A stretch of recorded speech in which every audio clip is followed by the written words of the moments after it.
Hey, it's good to be on Black and Blonde Media. My name is John Fredericks. I'm a radio talk show host in Virginia. Statewide, you can get me on WHKT AM 1650 in Hampton Roads, WNTW AM 820 in Richmond, WBRG Super Talk 1050, Lynchburg, Roanoke, are always online at the johnfredericksradioshow.com. We're here to broadcast live the 2016 Republican Convention, Republican Party of Virginia, which will convene on Friday afternoon and Saturday. Once again, what was supposed to be a very calm exercise of allocating state delegates along to what the voters wished. There's 13 state delegates to be allocated tomorrow. Donald Trump, who I am an ardent supporter of, won the state. He got over 35% of the popular vote. They were looking for 4 delegates to allocate the other 9 evenly. That seems to have been agreed to by the nominating committee. So kumbaya, everybody's happy, and the delegates get ostensibly allocated by the will of the voters. Enter stage right Ken Cuccinelli, coming in once again to overrun the convention with Cruz delegates, much better organized than the Trump people are, because many of those people are new, in the middle of other fights, state committee woman, maybe chairman. And so what they're looking to do is to overturn the nominating committee's recommendation of 13 delegates and stack it with 13 Cruz delegates, once again subverting the will of the people. If you're part of the Cuccinelli Cruz camp, voters apparently don't matter. All you do is out-organize the other guy through nefarious means, and you stack it with your own people. Here's the deal, though. If this happens tomorrow, and this convention is put through that, with ballot after ballot until they get their 13, when Mr. Cuccinelli turns around and tries to run for governor again in the May 2017 convention, look, actions have consequences. They have ramifications. I think it's going to put him in a very difficult position, because a lot of these delegates who are here today have long memories about some of the shenanigans that go on. We'll see how it plays out tomorrow. Thank you for having me. Well, what I hope to happen is that we'll have a vote between Whitback and Haley for state chairman. I think that's a good idea. I do support Donald Trump. I think he has leadership qualities that Cruz does not have. I try to be very positive. I don't forward any negative things about Cruz or Kasich, but Donald Trump is in a class by himself. He's very gifted, and he'll make a great president for us. You see a lot of signs out here today. In a few months, we'll all be Trump supporters. We'll all be Trump supporters in a few months. Hi, I'm Cheryl Ann Kraft. I was a card-carrying Democrat for 30 years. I've now become a Republican, and I am a Trump supporter. It's time for us to take back the White House and make America great again. My support for Mr. Trump, well, I'm for Mr. Trump because he is the only candidate that is truly going to make America great. He is running for president for our great country. He is the only one that is supporting his own campaign by funding his own campaign, and he is the only one that's going to build a wall and keep illegal immigrants out. Mr. Trump is not racist. He is not a hater of Mexicans or anybody else. He wants to see this country legally bring in the immigrants into this country. He's also the only one that's going to create jobs and bring back manufacturing from China, from Mexico, from Japan. He is truly going to make America great for all of us. So get out and vote for Trump. How you doing? I'm a Donald Trump supporter. I've been a fan of his for many, many years. I feel that he is the best candidate for the United States president because he's not beholden to anyone. He's an outsider. He's not bringing all the baggage of the establishment into the presidency. I think he is the gentleman that's going to help make America great again, and he's going to lead us into the next 4 years, 8 years, and we're going to be a wonderful country again. Thank you. The Trump campaign's logo was not authorized or endorsed by this campaign. Thank you all so much, and have a pleasant convention. All right, ladies and gentlemen, if we could have your attention.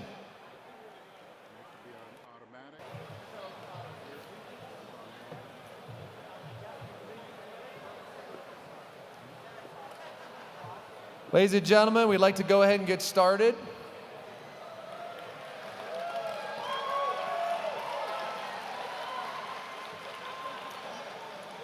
I am going to call this convention to order. Ladies and gentlemen, my name is John Whitbeck, and I am the chairman of the Republican Party of Virginia. And I would like to welcome you to the 2016 Quadrennial Convention of the Republican Party of Virginia. All right, ladies and gentlemen, I now would like to recognize Danielle Cortez, who is going to sing the national anthem. Danielle.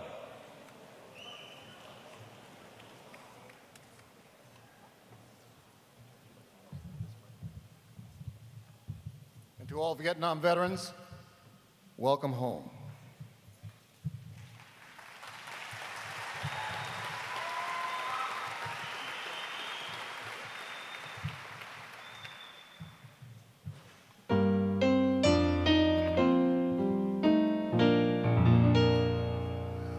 Oh, say, can you see by the dawn's early light what so proudly we hail at the twilight's last gleaming, whose broad stripes and the bright stars through the perilous fight o'er the ramparts we watched were so gallantly streaming, and the rockets' red glare, the bombs bursting in air, gave proof through the night that our flag was still there.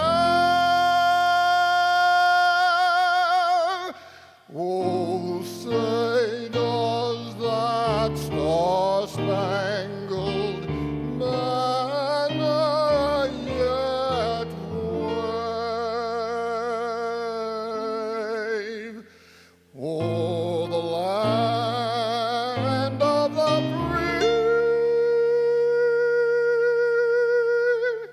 and the home of the brave?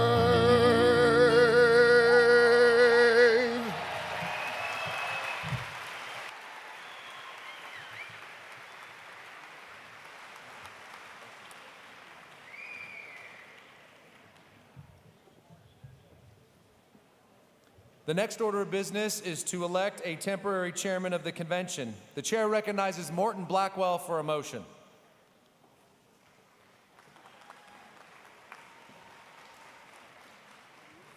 Mr. Chairman, I nominate for temporary chairman of this convention, Mr. Jack Wilson. Is there a second? Second.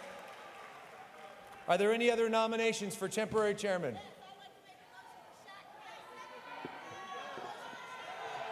There's been a motion and seconded for Shaq Hill. Are there any other nominations? Seeing none, we will vote on them in the order in which they were made. All in favor of Jack Wilson as temporary chairman signify by saying aye. Opposed? In the opinion of the chair, the ayes have it. Jack?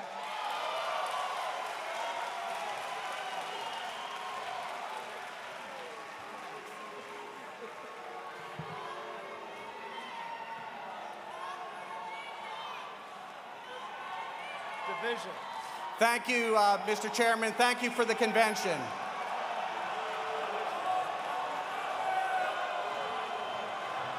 It is my privilege to stand before you today as the temporary convention chairman, and we are going to get this convention underway in an orderly fashion. So,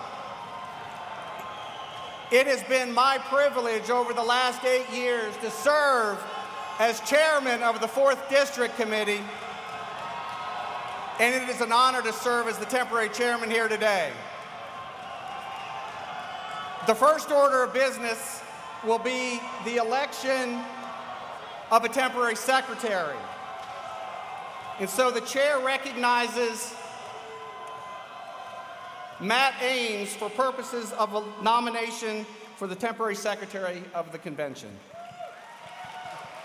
I didn't see that, sorry. I apologize. Mr. Chairman, I nominate Diana Bannister. Mr. Chair, point of order, I believe a division of the House was called for in that election. I don't think that motion was recognized, so. We have a motion. Is there a second? Call for division. Call for division. Can we turn that microphone off?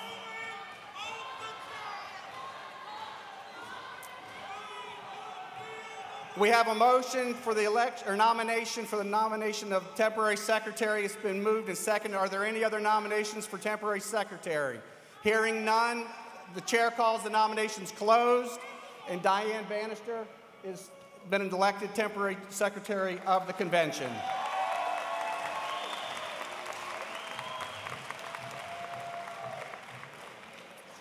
As temporary chairman, I appoint Greg Croft to serve as the temporary timekeeper and Greg Stone to serve as temporary sergeant at arms, if they would take their positions. We are also very fortunate today to have with us a professional registered parliamentarian from Dallas, Texas, Kay Allison Cruz. Now, just so we're clear, Cruz is spelled C-R-E-W-S, so there's no relation to the senator from Texas. Kay not only holds the highest parliamentary credential offered by the National Association of Parliamentarians, she is currently the president of the American Institute of Parliamentarians. Kay asked me to let you know that her name is spelled Cruz. She wanted to make it absolutely clear that she will be an impartial arbiter of the rules today. The next thing is the reading of the call by the temporary secretary. So Diane would read the call unless there is a motion to dispense with the reading. It's been moved to dispense with the reading of the call. It's been seconded. All those in favor of dispensing with the reading of the call say aye. Opposed, no. In the opinion of the chair, the ayes have it. The call will not be read. Many of you will notice some new additions to the convention, including the floor microphones. If you wish to speak at this convention, you must be at a floor microphone and must be recognized by the chair. If you are speaking in favor of a pending question, please hold up the green card that will be at the microphone. If you're speaking in opposition to a pending question, please hold up the red card. Those wishing to make a motion may hold up the blue card. In accordance with Robert's Rules of Order, debate will rotate between those in favor of a motion and those opposed to it.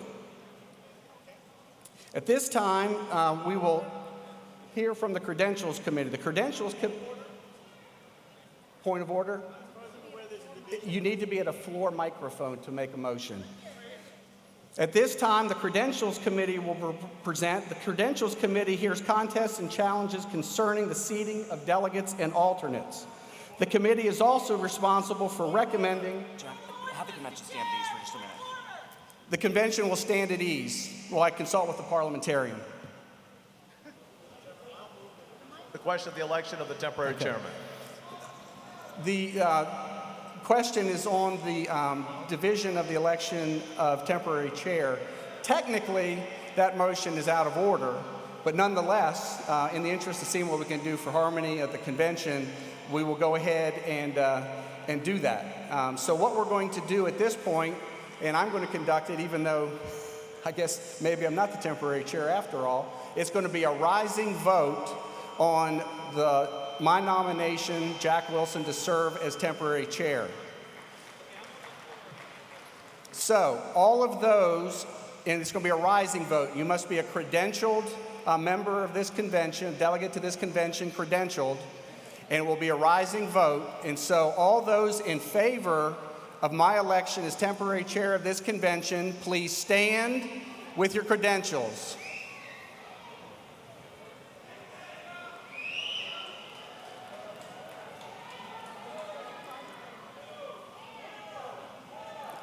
Good. All those that are may be seated. All of those opposed to my election as the convention temporary chair say aye. Or stand? Stand. In the opinion of the chair, I've been elected temporary chair of this convention.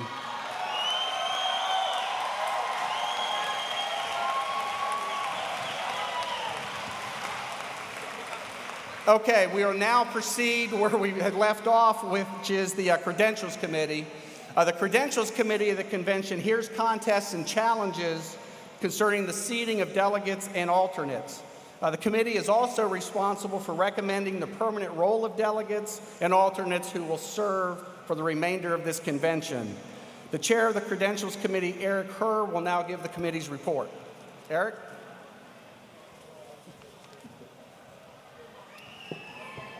Thank you. Before I give my report, everyone who's been a volunteer today at your mass meetings, at any kind of tributary meeting, would you stand up so we can, has found 5,939 qualified delegates have pre-filed for credential position in this convention. As of 2:30, 864 have checked in.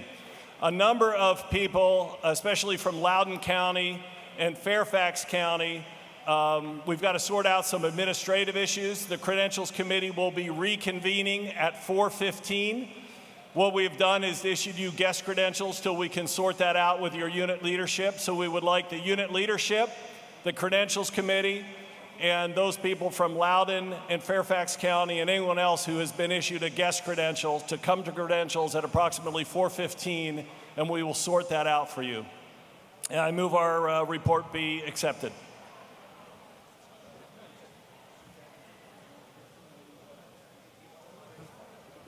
Eric, you're too tall. Gee.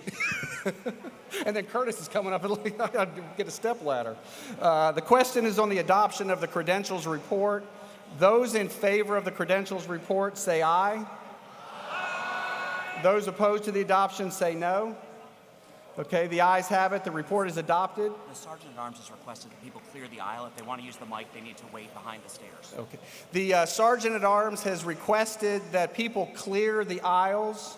And so if you are interested in speaking, clear the aisles and then form an orderly line at the microphones for the appropriate motion or discussion. Someone to speak against the motion. I'd like to respond to the... Okay. Gentlemen, yes, sir, go ahead and speak to the motion. I'm a disabled veteran. I serve my country. And what I'm seeing here is my vote being thrown away. If these delegates don't vote the way I asked them to vote, then they have no business being there. Again, is there anyone to speak in opposition? Seeing no one, sir, go ahead and you'll wrap up the debate. Thank you, sir. I'd like to respond to the opposition spokesman who said that you had given a lot of consideration and discussed this with many, and you didn't feel it was appropriate to force people to do that. I agree. That's why this, if you read my resolution, the amendment, you'll see they can say undeclared. Yes, are you? I'm a delegate. Let him speak, please. I'm not trying to cut him off. I'm a delegate from Shenandoah County, and I think they can say undeclared. So there is no pressure on them. But we need to see what they're willing to say. Otherwise, we can't vote intelligently. Thank you. And this will be the last speaker in opposition, and then we'll take a vote. As long as they're okay with undeclared, I'm fine with the motion then. Okay. Then, yeah, again, the language, and I'll read it so that everyone can hear it. A printout of the report shall be available to each delegate at convenient locations in the convention hall on Saturday, April 30, 2016, from 10 a.m., 30 minutes before the opening at 10:30 a.m., until the end of the convention voting. Question before the convention. All those in favor of that amendment to Rule 5A, say aye. Aye. All those opposed, say nay. Nay. In the opinion of the chair, the ayes have it. So, I have an additional motion on Rule 5A. Mr. Chairman. I yield, even though I had the next motion, I yield to this gentleman who has another amendment for 5A. Yeah, the next rule is 5F. Let me. Mr. Chairman. He's got an additional amendment. I have a motion on 5A. To 5A, okay. Let me hold it back. We don't have the text yet. In order to stay in order. I was just going to look for the old text. I've got the old text and, he's got the new text. Okay. All right. I move to amend Rule 5A where to replace the first sentence that currently says the nominations committee shall report to the convention before balloting the names of all candidates who meet the legal requirements of and who have properly and timely filed for the office sought. In the interest of fairness, I move to replace that sentence with the nominations committee must report to the convention before balloting the names of all candidates who meet the legal requirements of the RPV state plan and the 2016 state convention call for the office sought. Do you have that language? Okay, there's been a motion to amend 5A. Yes. And do you have it? So it's to the easiest way. But this is to strike out the first sentence and insert in its place. Okay. Okay. So basically, what we're doing is. Yeah, that doesn't change the First Amendment. It's fine. It doesn't. It doesn't affect the second one. So now okay. The first paragraph of the amended Rule A. And that is the same first paragraph. Yes. Okay. So basically, what we're doing is now the motion is to amend, just so everybody's clear what we're doing, to amend the recently adopted 5A to change it to require that the nominations committee must report to the convention before balloting the names of all candidates who meet the legal requirements of the RPV state party plan and the 2016 RPV state convention call for the office sought. The balance of 5A that was just adopted would stay in place. Good, thanks. Okay, are those anybody speak in favor of that motion? I believe that this motion, in the interest of fairness, basically puts specificity to the rule. The way the rule is currently written, it just allows the committee, who I'm sure are all honorable people, but it allows the committee to make the decision as to where the legal requirements rely. By making the change to the rule, this simply adds specificity by telling it that it must, as long as they have followed the state party plan and the 2016 convention call, that they must be reported. So I ask that the rule be adopted. Is there anyone to speak in opposition to this amendment? Point of information. Would the chair or the parliamentarian please explain exactly what this amendment would do and what effect this would have as far as the list of people that would be presented by the nominations committee?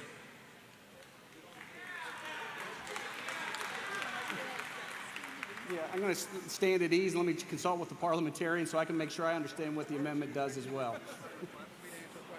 Okay, the convention will come to order. And the chair is going to call on the maker of the motion to explain what the purpose of the amendment is. Do you need it? Sure.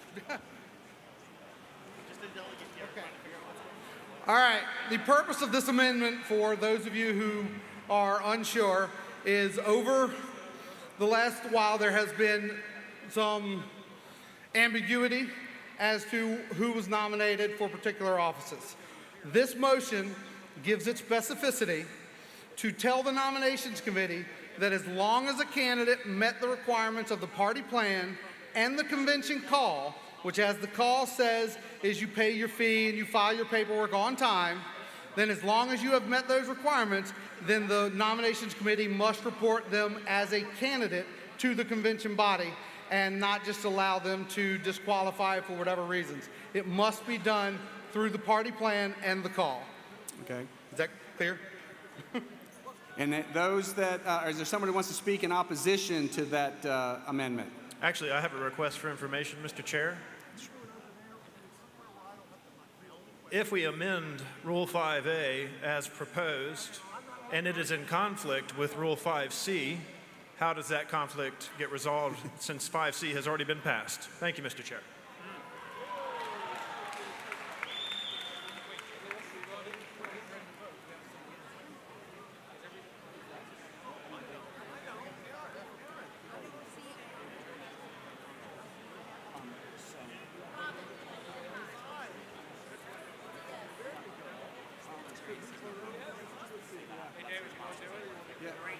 Yeah, in response to the inquiry, the parliamentarian doesn't see a conflict.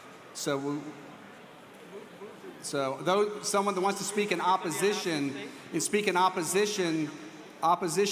the motion. Yes, sir.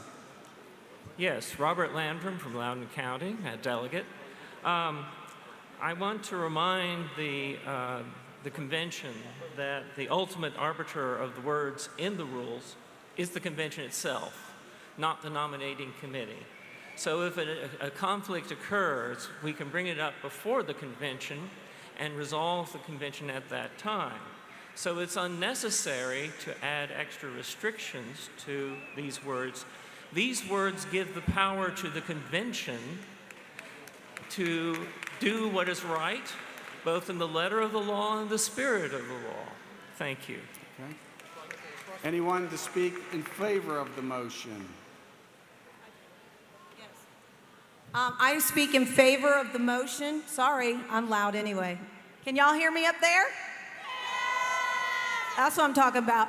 Look, we are in favor of this motion because it allows all duly qualified delegates, candidates to run in this convention. So I say we vote yes to this amendment. It does not have a conflict with the other. Anyone to speak in opposition? In opposition to the motion. I rise to speak in opposition.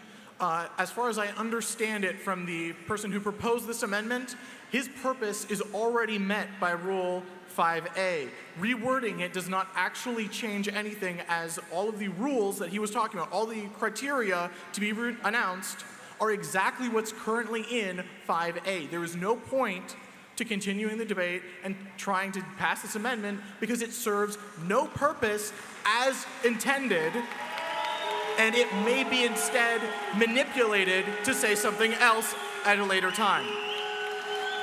So I encourage you all to vote against this because the intent is already in there, and the only purpose that the amendment could have is to manipulate the words later on. Thank you.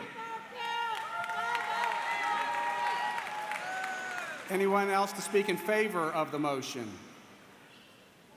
Seeing none, I will close the debate. No questions have been called. We have somebody else to want to speak in favor of it? One more person to speak in opposition? Opposition? Okay, I didn't see it.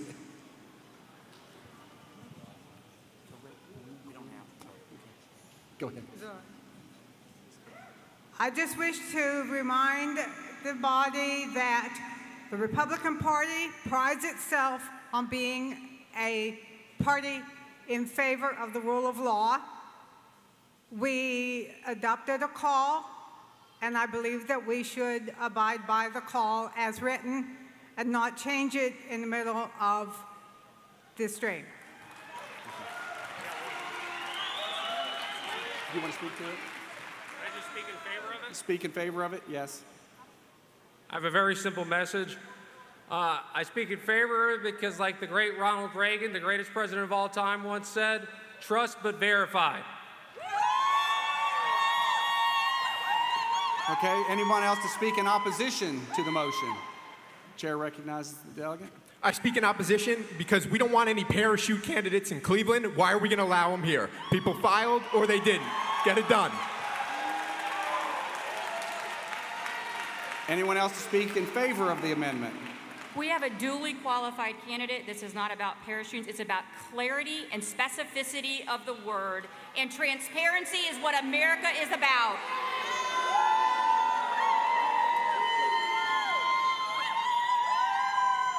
Seeing no one else approach the microphone to speak, we're going to close the debate, and we will now. Is there somebody else? Somebody else? Made a point of inquiry as to whether, in fact, the rules can be changed to give the nominations committee the flexibility to appoint certain or to recommend those who have applied for alternate to be national delegate and vice versa. Yeah, we're going to address that after. This amendment is after that. This is not 5F? No, it's not. We're going to vote on this amendment to 5A. You speaking to 5A, the current motion? Yeah. Okay. Mr. Chairman, I just want to point out for the delegates here that nothing in the call is actually being considered in this rule. Whether the amendment passes or not, whether the rule as originally drafted passes or not, this has nothing to do with the provisions in the call. All the provisions in the call remain faithfully observed. No one is trying to change anything in the call. The call remains inviolate and unchanged.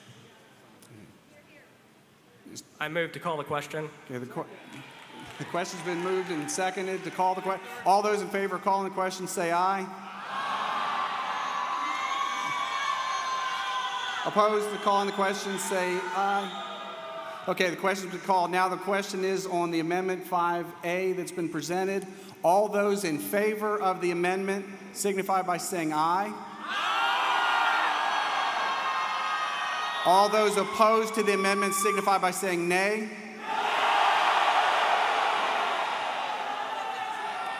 We're going to do a rising vote. All those in favor of the amendment stand showing your credentials.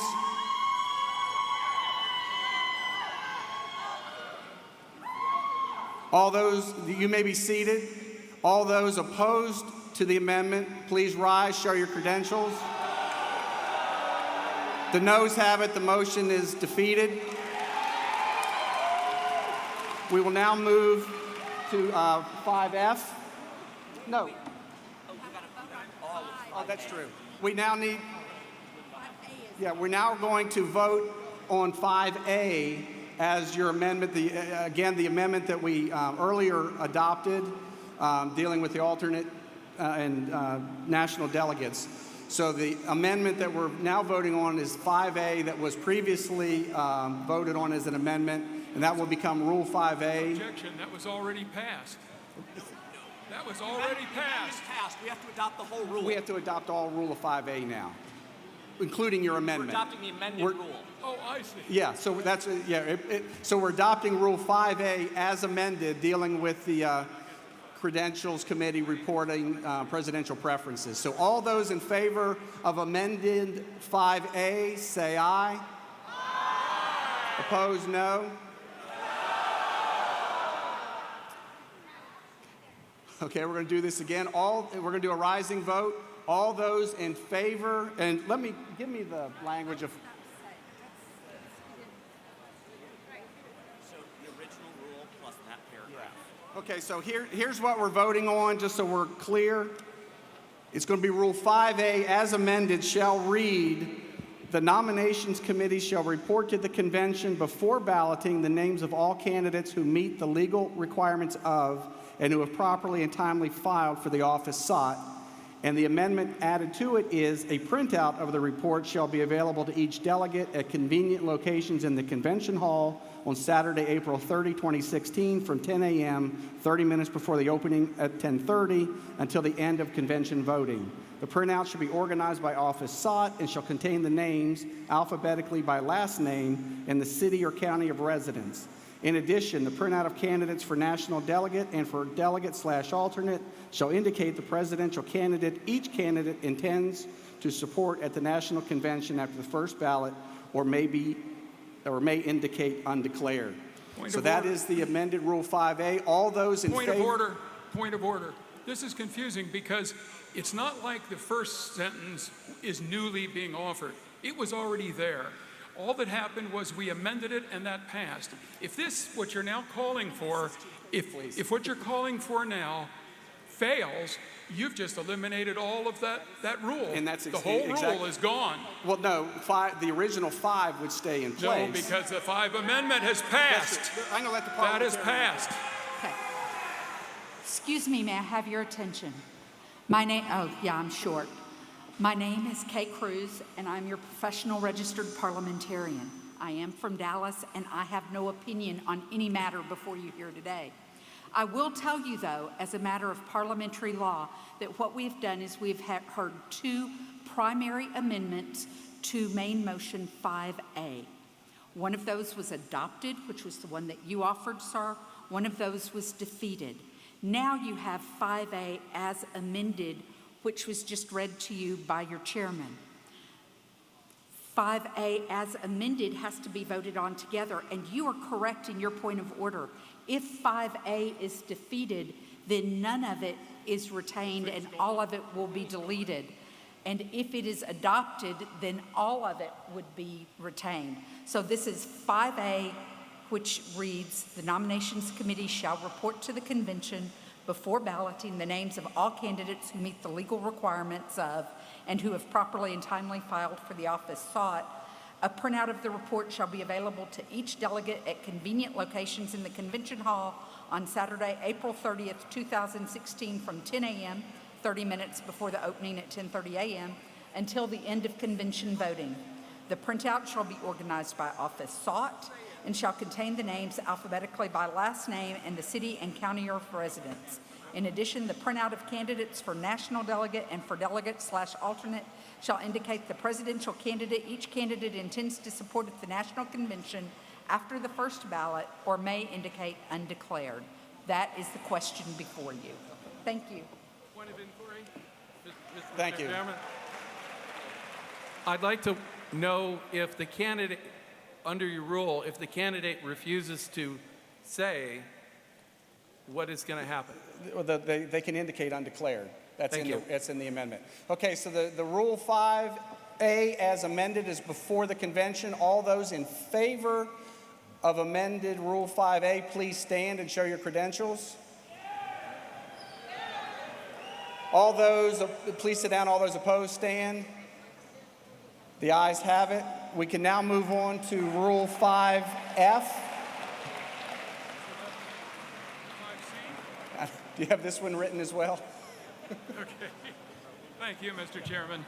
I have already submitted my amended Rule 5F to the parliamentarian standing beside you. Okay. I move to amend Rule 5F as follows.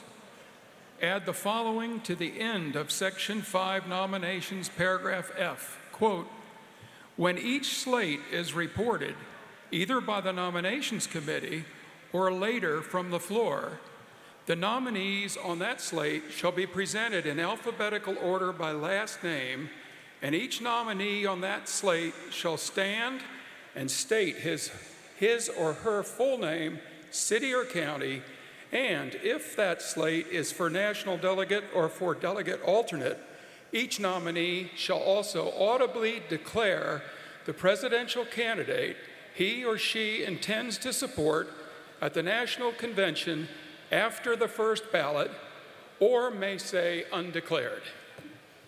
Okay, there's a motion to amend Rule 5F. Is there a second? My wife will second it.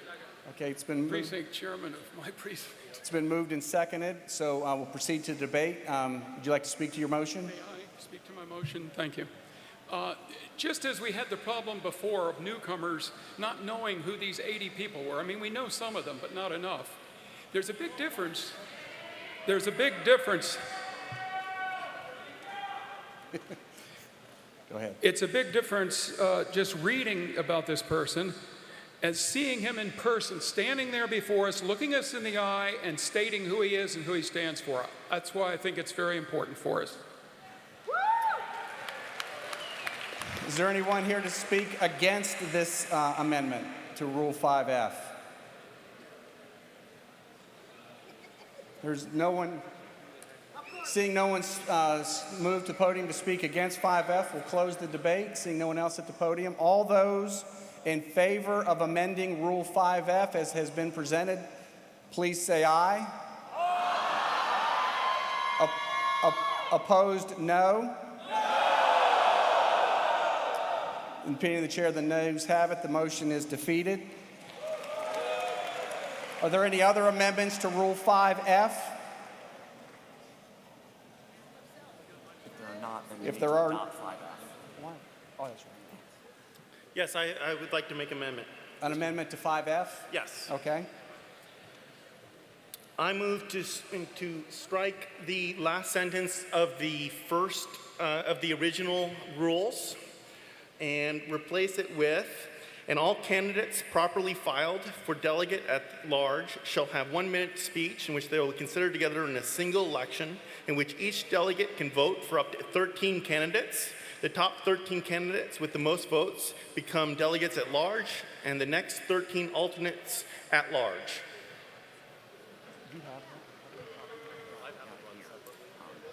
So strike out. I'm just saying, Yeah, so strike out from a recommended slate of delegates all the way, through the end of that sentence. Make a point of order. Did you have to make a point of order? And replace it with this. Okay. Recognize Steve for a point of order. Mr. Chairman, point of order. I recognize Mr. Iverson for point of order. The proposed amendment conflicts with the provisions of the call that require candidates to file for one office or the other, and to lump them all into one would be out of order. Do we have a copy of the call provision?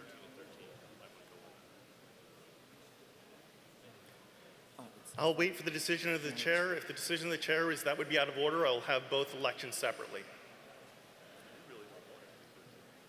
Yeah, I agree. Reading the call, the motion would be out of order. The point of order is well founded. So I Okay, sustain the then rule. I would like to amend I would like to change So the amendment. we're going to make proposed. a different amendment. Different to rule. amendment. Okay.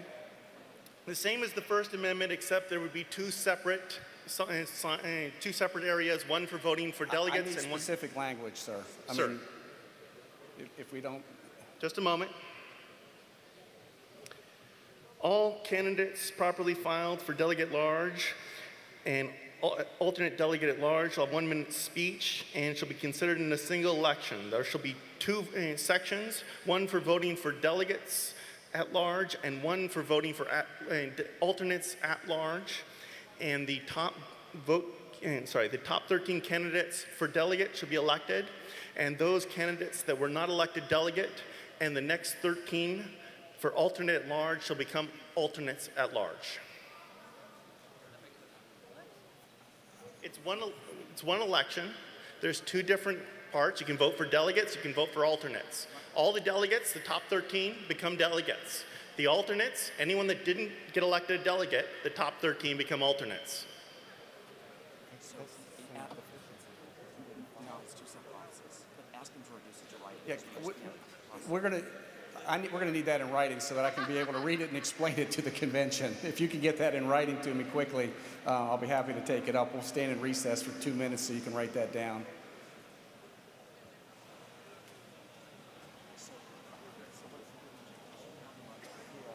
Hey, do you want to come up and write with us so we can all...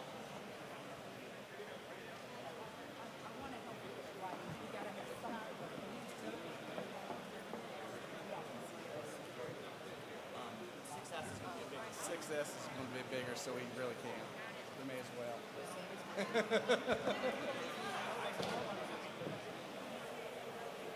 This I think will be the last vote.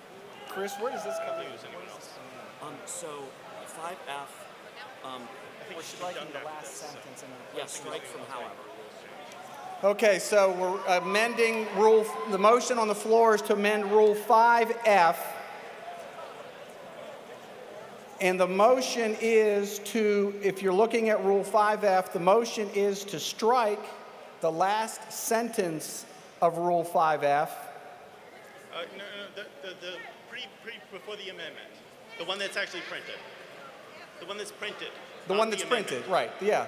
That we're moving to strike, in your program, we've got Rule 5F, and the motion before us is to strike the last sentence of Rule 5F and replace it with this language: and all candidates properly filed for delegates at large or alternate at large shall have a 1 minute speech and be considered in a single election, in which each delegate for up to 13 delegates at large and 13 alternates at large. The top 13 delegates at large shall become delegates at large. The 13 alternate at large with the most votes who are not elected delegates shall become alternate delegates. Tied to the motion without objection is to strike Rule 6S, because this amendment would essentially do the same thing, and that was with the consent of the person who objected to Rule 6S. So that is the motion that's before us, and I'll let the proponent of the motion speak to it first. 4 years ago, I was a delegate to the National Convention. This year, I have not been asked to be a delegate, but the nominations committee decided that they didn't even want to talk to me. So I would ask that if this committee decides they wish to... Can you hear me now? Okay. 4 years ago, I was a delegate to the National Convention, and I applied to be a delegate again this year. But the nominations committee decided they did not want to even interview me or talk to me, and I would like to be considered by this body to be a delegate. If you decide to vote for the nominations committee, that's fine. We'll do that one first. If you want their slate, let's go for that. But if you vote down their slate, this would make it so that there would be a full election of all the different people that filed for delegate, and you could get a choice of who you want to be the people that would go and be delegates. It would not be on a per slate basis, it would be on an individual basis for everyone to vote for. And it would then be up to you. I don't have any other slates. I'm just running by myself to be a delegate. I would like to explain to you why I think I would be a good delegate, and I ask for your support for this motion so that I can do that. Okay, is there someone to speak in opposition to the motion? Chair recognizes Morton Blackwell. Thank you, Mr. Chairman. My wife and I moved to Virginia 44 years ago and began coming to state conventions that year, 1972. And I think we are pretty firmly assimilated Virginians. There's a joke that some of you may have heard, which people even in other states say, and that is, do you know how many Virginians it takes to change a light bulb? The answer is that it takes 3. 1, to handle the light bulb, and 2, to discuss how good the old light bulb was. That could apply to Virginians with respect to the rules of our state conventions. This is a dramatic change from how we have done the selection of our at-large delegates, at least since 1972, when I began going to every Republican state convention. The old rules that have been adopted time and again have a composition that is composed of appointees by each of the congressional district chairmen. This committee is not handpicked by any one person. The rules that are here in the book, which now are up for possible amendment, those old rules have served us well. We have had fine representatives of the Virginia Republican Party at these national conventions. I urge the defeat of this proposed amendment. Thank you.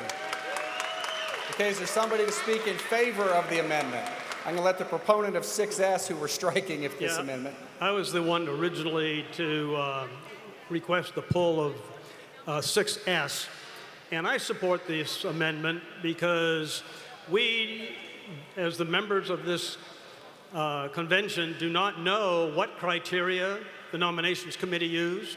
We have not seen any of the individuals and so forth that are running, and yet we're going to vote a pre-selected, pre-filtered, pre-chosen list by who? We know the nominating committee's names, but we really don't know much about the rest of where the people stand, who they're supporting, and so forth. So to me, it makes more sense that we, as the people, actually have a vote on who is going to represent us at the convention, not somebody pre-selected as a group. Thank you. Anyone else to speak in opposition to the motion? Yes, sir. I'll rise in opposition. I believe the purpose of this amendment is to give us all a more individual choice, but I'd like to point out that we already had a fair amount of choice beforehand when we were selecting people in our previous levels. And the other thing is that if we adopt this amendment and try and select people individually instead of in a slate, it is going to take several times longer, I would estimate 3 times longer at least, to do these elections. If we use the slates have particular criteria that they announce or that we can find out, and we can know what that slate represents, and we can vote for a slate. It makes it simple and easy, and we know enough to be able to trust either the slate or not trust the slate and vote it up or down as we choose. Thank you. Okay. The question's been called. Is there a second? Okay, the motion to call the question has been made and seconded. All those in favor of calling the question say aye. Aye. Opposed, no.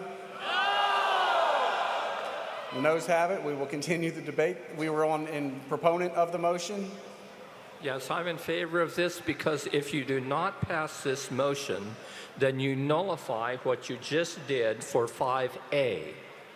5A says that the people will designate which candidate they are going to vote for.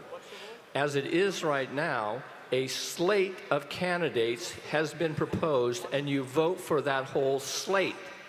It could be that part of that slate is half the people you want to and half the people you don't want. Then you would vote down that slate. If you end up voting down all the slates because they're equally divided, then you were at this point where you have to nominate individuals. So it would be better to pass this amendment and not have to go through the trouble of that avoiding the other one. Okay. That was we need somebody to speak in opposition. This will be the last person to speak in opposition, given we've got the time limit on motions. You're speaking for? Yeah. Is there anybody else to speak against? Because, okay, we've got somebody to speak against, and this will be the last speaker, because we have exceeded the times in Rule 4. My name is Ron Wilcox, and I rise in opposition to this, because this is changing the rules in the middle of the game. This would be an election that people would have spent their money, time, and treasure running very different races if this was the rules in place and they had any idea. So I say that we cannot change the rules in the middle of the game, but next time we do this, tell us in advance. It might be a good idea.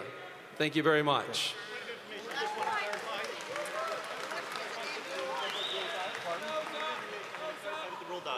Okay. So yeah, the debate is closed. Given Rule 4, we've exceeded the time. Point of information. I just wanted to clarify that the rule, in this case, we vote under the rule. If it were passed, we would vote on the nominations committee slate, and if that was voted down, then we would go to an election. I wanted to make that clear. Thank you. Okay, so the motion on the floor is to amend Rule 5F to strike the last sentence, which would be the circumstances was just stated that if the slate that was presented by the nominating committee failed, the last sentence would no longer be applicable, and the following language would be the rule, and all candidates properly filed for delegates at large or alternate at large shall have a 1-minute speech and be considered in a single election, in which each delegate for up to 13 delegates at large and 13 alternates at large. The top 13 delegates at large shall become delegates at large. The 13 alternate at large with the most votes and who are not elected delegate at large shall become alternate at large. And as part of the motion, with the consent of the proponents, the objection to Rule 6S has been removed. That is the question before the convention. All those in favor of this amendment signify by saying aye. All those opposed signify by saying no. No. The amendment fails.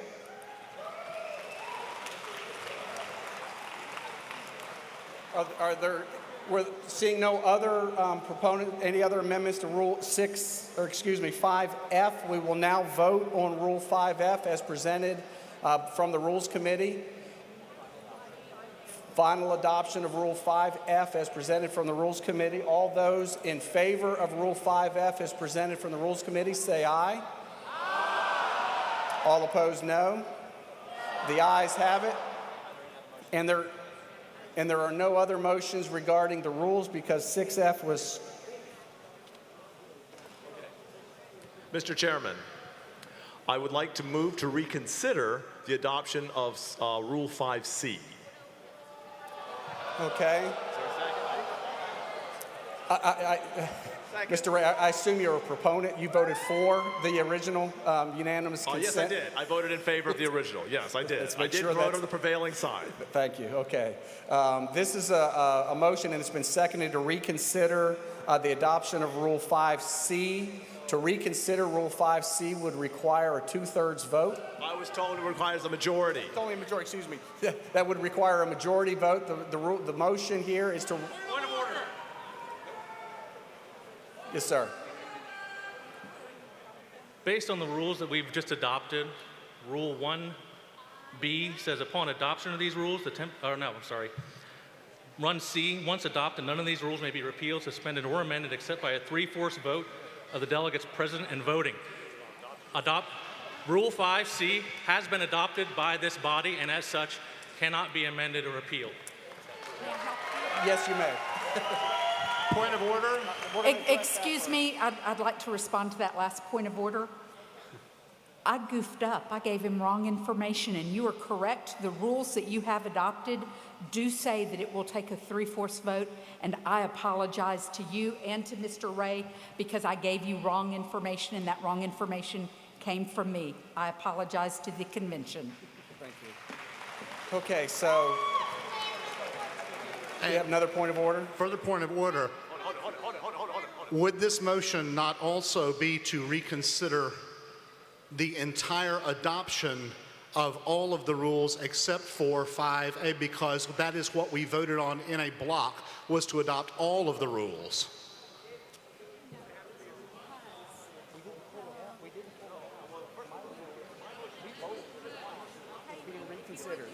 Yeah, that is correct. The motion to reconsider would be for is all of the all rules. the rules that were adopted by the consent, because Rule 5C was not pulled, therefore it was adopted in block with all the other rules. And so the motion to reconsider would have to include all the other rules that were included in that motion.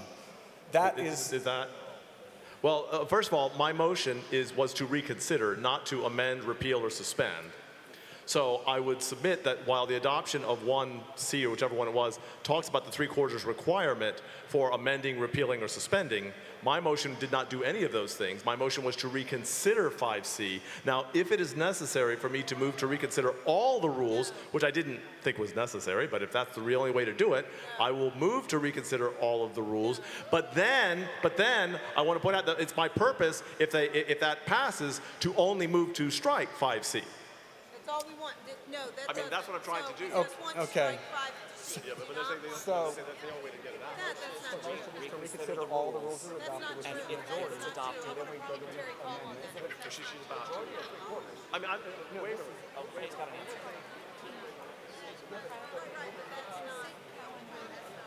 But I wasn't moving to amend, repeal. Okay. Single block.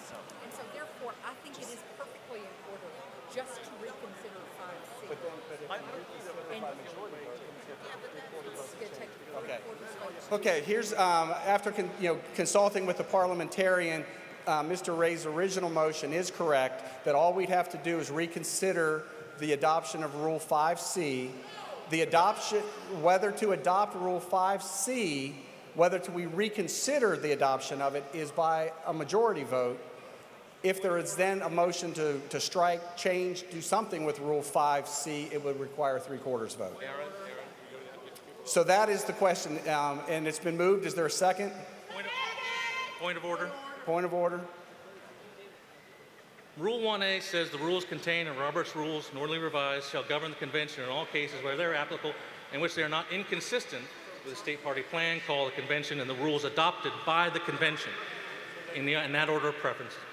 The rules that we adopted, I do not see anywhere where it considers reconsideration of rules merely repealed, suspended, or amended.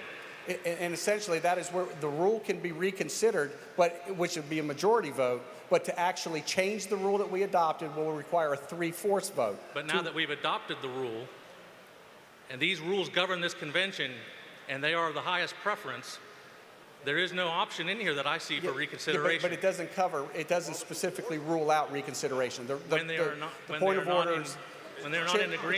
in disagreement with these rules. We're going to proceed to the debate on the motion to reconsider. Is there anyone that wants to another point of order? Yes, sir. Mr. Chairman. Would the Madam Parliamentarian please state which Roberts rule will allow us to reconsider a part of a complete vote, which is what Delegate Cressida brought out? A consent calendar is basically a group of main motions all adopted under a single motion. And you can therefore, because they're a group of independent main motions that you're adopting, just like we've just adopted 5A and 5F independently, we could have adopted all of them independently. Therefore, they can be reconsidered independently. We could have, but we didn't, Madam Parliamentarian. We had one motion on the floor that passed. Correct. There was no motion to group them together as individuals. There was motions to relieve three points out, and the rest were one motion. I find that rule that out of order, so we will now proceed on the reconsideration of 5C. That will be the debate. Is there anyone to speak in opposition to reconsidering Rule 5C? Seeing no one, what's before, again, is to reconsider the adoption of Rule 5C. All those in favor of reconsidering Rule 5C, say aye. Those opposed, say no. The noes prevail. The rules are adopted. Point of order. Point of order. Yes. Okay. When you originally offered the rules for acceptance, you withdrew 5 Alpha, 5 Foxtrot, and 6 Sierra. We adopted the rules with the exception of those. Although the amendment 6 Sierra was not offered, we have not actually approved 6 Sierra. Yeah. So the question is now on 6S. So the proponent of 6S. That was included in the... Yeah, but that amendment failed. Oh, it failed. Okay. Right. Yeah. That's right. Okay, Rule 6S. Recommend pulling Rule 6S as it exists and say voting bills shall be by a list of individuals for electors at large, delegates at large, and alternates at large to the 2016 Republican National Convention. Candidates receiving the most votes shall be elected in the order of the vote count to fill the available vacancies for the position sought.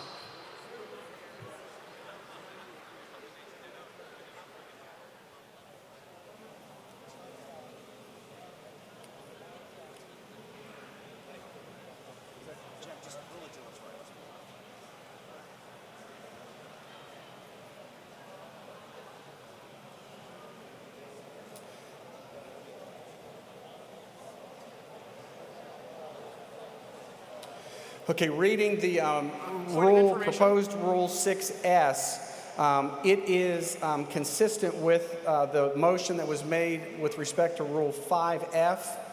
The convention has already voted on a comparable motion in rejecting Rule 5F.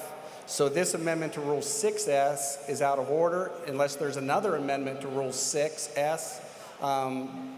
The rules will be adopted. Seeing no one, the rules are adopted.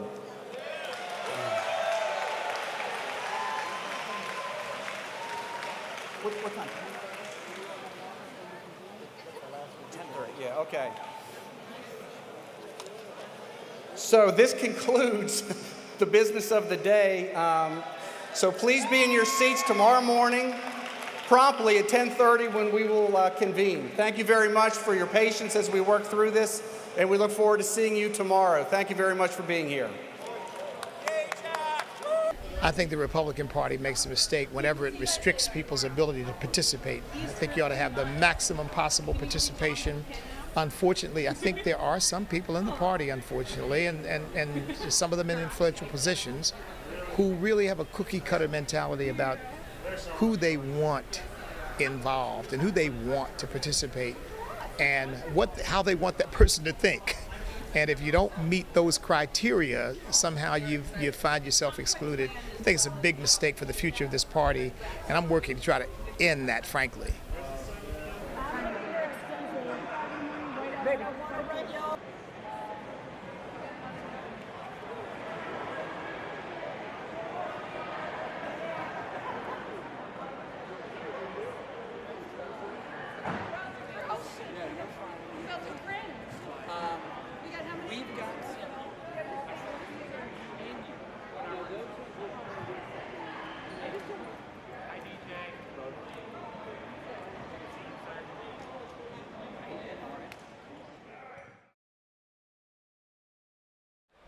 Hello and welcome to the 2016 RPV Republican Convention here in beautiful Shenandoah Valley in Harrisonburg. We're here on the convention floor and we are just about to kick off. This is a critical time in Virginia in our elections, and we are so excited to be here. It's such a joy to see Virginians from every corner of the Commonwealth, from coal country all the way up through the Chesapeake Bay area to Richmond to all the way up in the Blue Ridge Mountains in Loudoun County in Northern Virginia. And I'm just thrilled to be here. It is such a glorious day to see people that have traveled so far to cast their vote. And this is really going to kick off what we're all looking forward to, which are the gubernatorial elections, which will be here before we know it in 2017. But most importantly, today we will be setting the stage, setting the table for the convention, our presidential elections in Ohio, coming up right around the corner, and we are very excited to see what happens today. As chairman of the convention, I call the convention to order.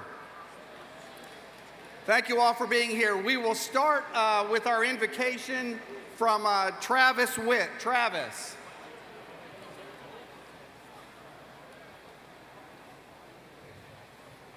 Good morning. Let's stand together and pray this morning as we start our convention.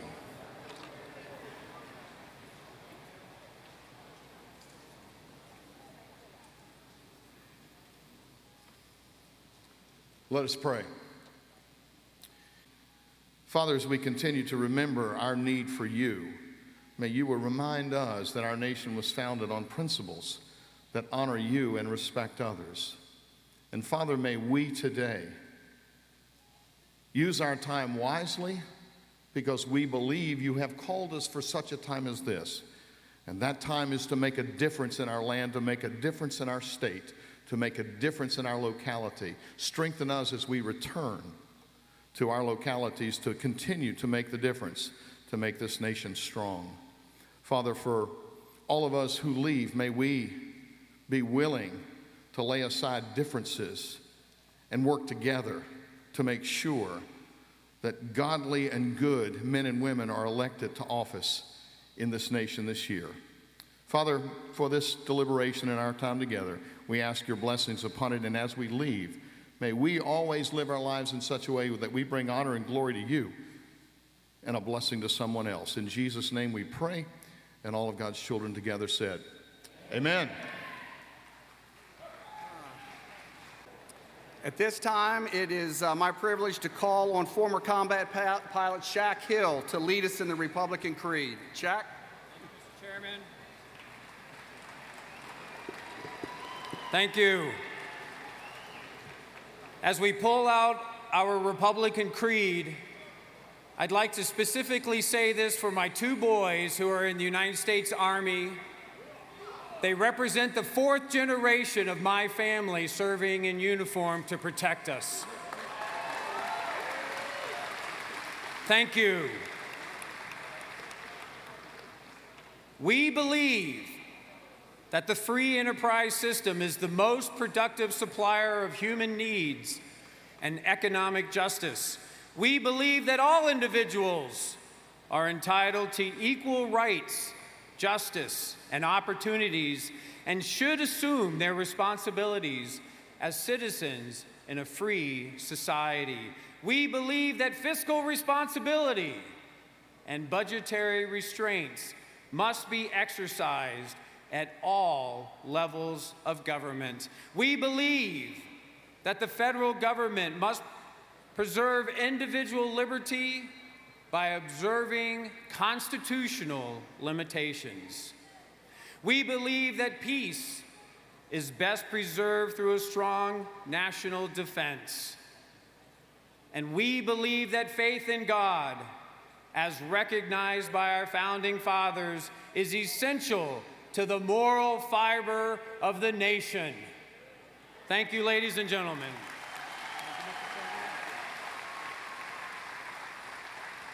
All righty, please be seated. Again, my name is Jack Wilson, and I am honored to have the opportunity to serve as the convention chair. We've got a great group of Republican activists, grassroots leaders from around the Commonwealth with us today. I've also been privileged to serve as the 4th District Chairman, where we have always worked on our unity and working together as cohesive units so that we can make sure that we elect Republicans at the state and local level. I don't need to tell all of you the importance of Virginia in the presidential election this November. Virginia is a key battleground state, and the only way that we in Virginia will do our part to bring this nation back is to make sure that we elect a Republican president and stop Hillary Clinton.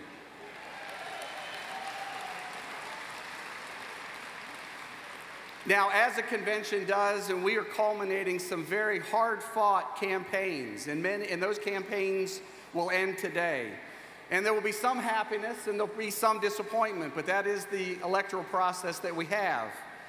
But it is imperative that when we leave here today, that we are united as the Republican Party of Virginia. If we do not leave here united, Virginia will not be able to play the critical role it must play in November to stop Hillary Clinton. So I urge all of you to have a spirited debate today and shake hands when the gavel comes down at the end of this convention. Thank you very much for being here.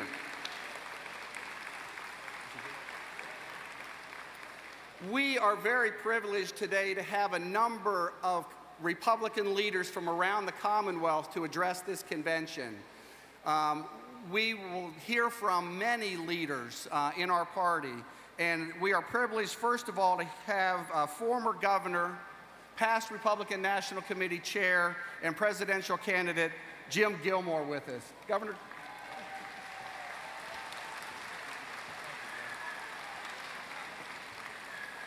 Well, good morning, fellow delegates to the Republican State Convention. Welcome to the State Convention this morning. As former Commonwealth attorney for Henrico, a former Attorney General, former Governor of the state of Virginia, Chairman of the RNC, I welcome you to this wonderful convocation here where we're going to stand with our candidate and carry Virginia in November.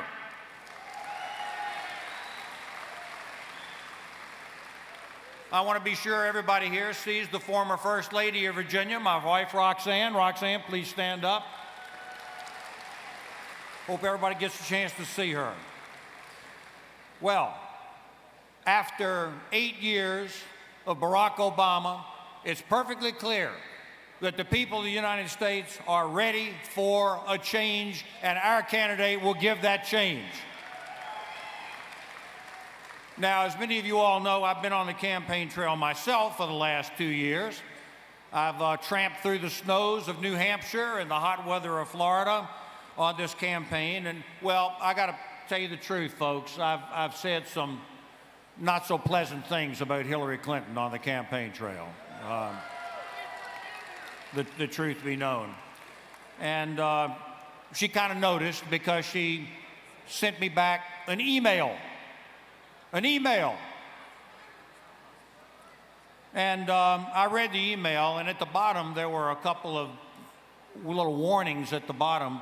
One of them said that her email was being monitored by the FBI. Well, that's okay, except that there was a Miranda warning at the bottom of the FBI email, too. That was troubling when you're reading that.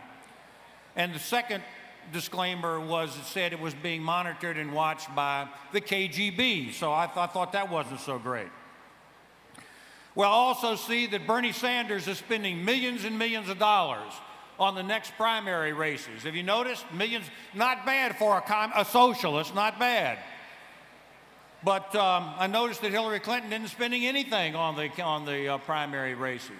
It just hit me. I suddenly realized she's got to save all that money for her defense lawyers.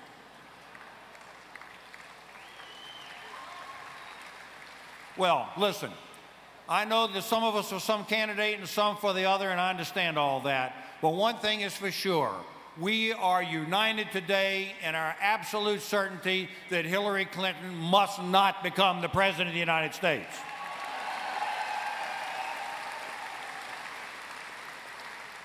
Now listen, folks, this is not personal. This is because she would be a bad president for the United States. She has proposed policies. You can tell your friends out there when you go home. She has plans for the economy of this country, which is already on life support.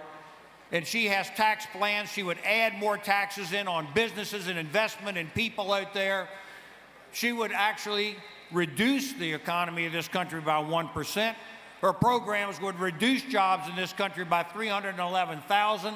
This is not the time to be diminishing the American economy. This is the time for Republicans to stand up for working people in this country, working part-time who want to work full-time, young people who want solid careers, working men and women who are concerned about their jobs.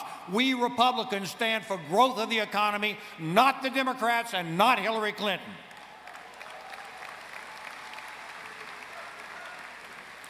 Second thing, is there anybody here who believes in Second Amendment gun rights? Anybody here?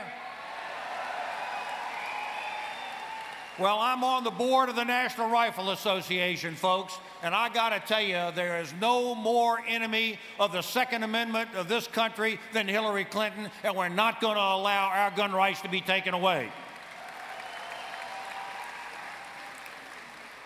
And finally, and this is very critical, it's a matter of trust. It's a matter of confidence that people have in their government. Hillary Clinton has run a foundation while she was Secretary of State, taking donations from overseas. It's a matter of trust to be doing something like that. Back in April of 2015, I went on the Luke Russert show and said because she had operated that foundation while she was Secretary of State with her family, that she was disqualified from the office of President of the United States, and I say that again today. And today, like you, I call for the President of the United States to not put this into the hands of his political attorney general. We need an independent prosecutor to look into this email issue. And what about our governor, our Democrat governor of Virginia, Terry McAuliffe? Well, I sat in that chair, and I reviewed applications, and I gave voting rights back and did clemency in an appropriate case. But I never thought that I would have the right or the power or the judgment to turn around and give an entire class of felons back voting rights indiscriminately in the wrong way. That is an abuse of the power of the governor to do clemency.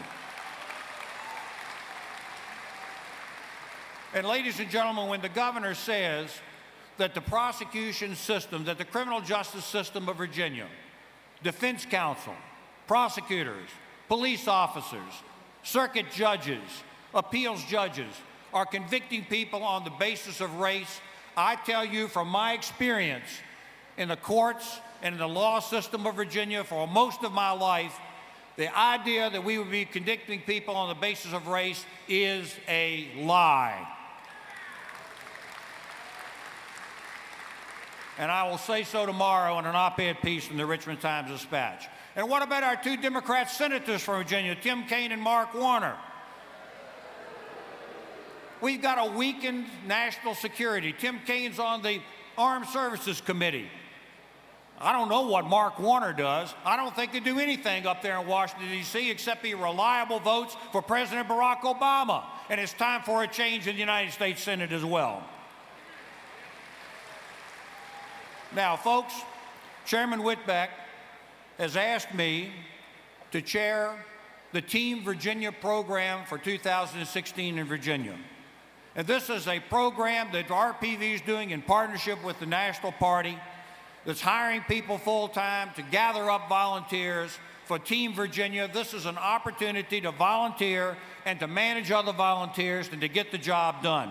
Team Virginia, we want you to sign up for Team Virginia. We have professional people now on the ground to work with you, but this is an opportunity for volunteers because, folks, volunteers are the heart and soul of our party. We're the ones that go into the community and talk to our friends and neighbors. We're the ones that sign people up and get them registered. We persuade people to vote. It is the volunteers that make the difference in the state of Virginia, and I'm asking you, as the chairman of Team Virginia, to sign up and participate in this important volunteer program.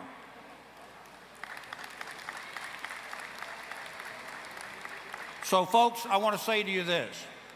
This is 2016. It's a presidential year. Make no mistake of the challenges that are ahead of us and the hard work that we have to do to carry Virginia.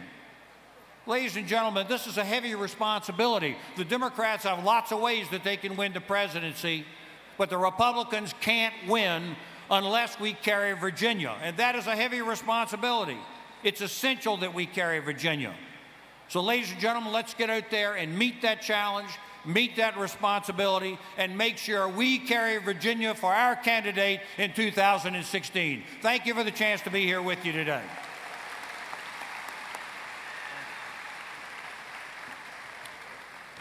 Thank you, Jim. It's always wonderful to hear from you.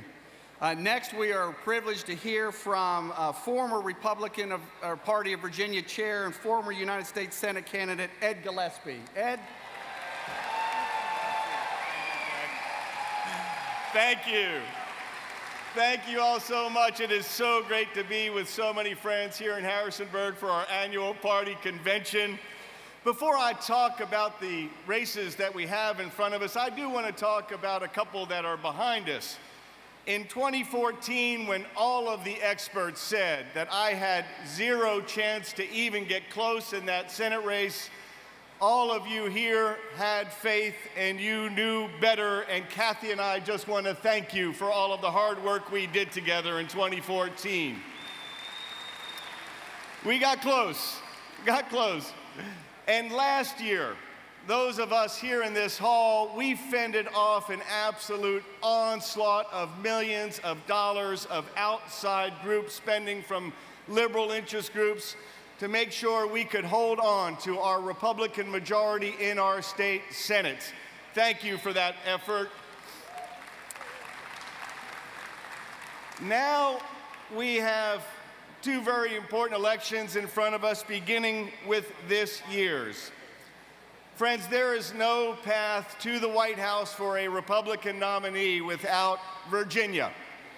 And so we here in this hall can help put an end in November, put an end to executive branch abuse and overreach, to a politicized attorney general, slow economic growth, unrelenting efforts to expand Obamacare, and constant attacks on our Second Amendment rights by electing a Republican president of the United States of America.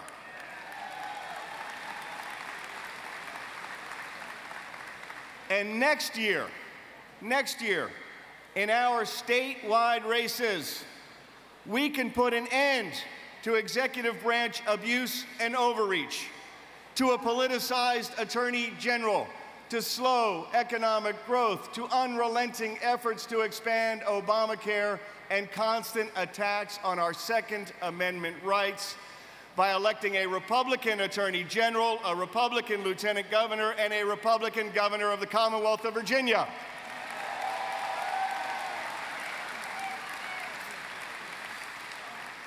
You know, President Obama could only imagine the kind of executive branch abuse that we saw from our governor when he issued an executive order putting violent felons not only on voter rolls, but on juries as well. Now, I believe in redemption and reconciliation and restoring rights to nonviolent felons who have served their time is worthy of a debate in our General Assembly. But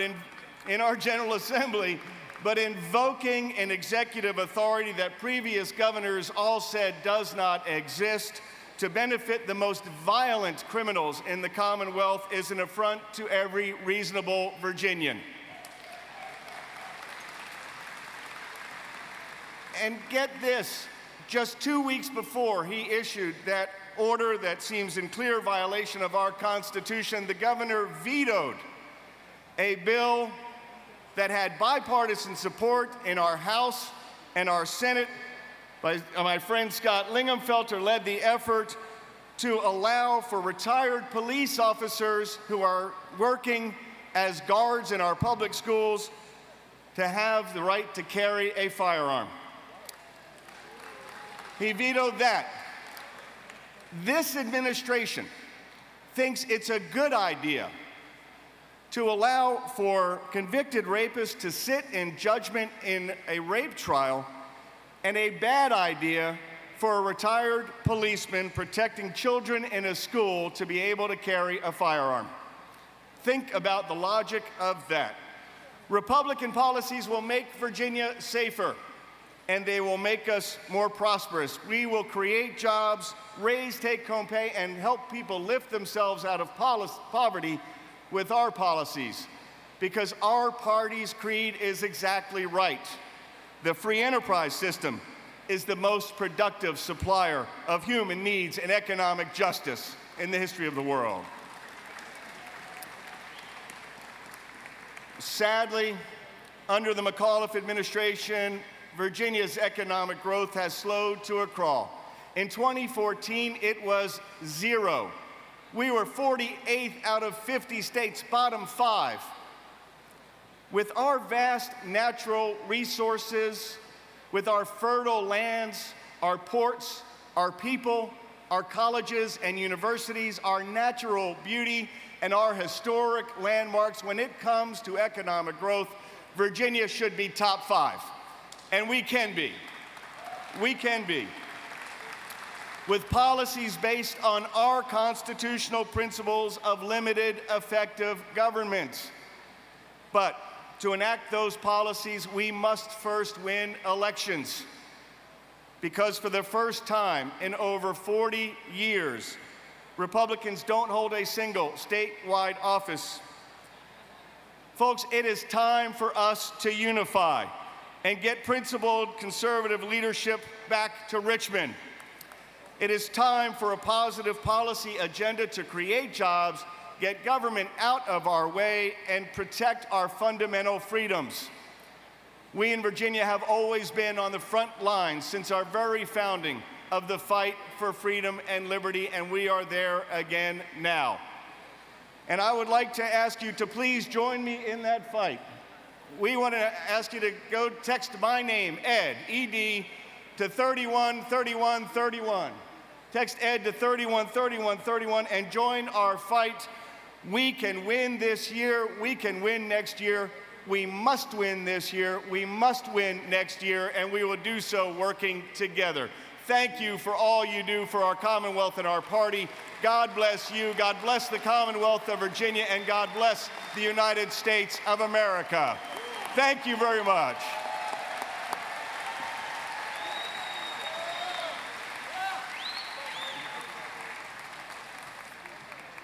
Thank you, Ed, for those remarks. They're appreciated, and hopefully they'll be heeded. It's my privilege next to call my friend Chuck Smith to the stage. Chuck?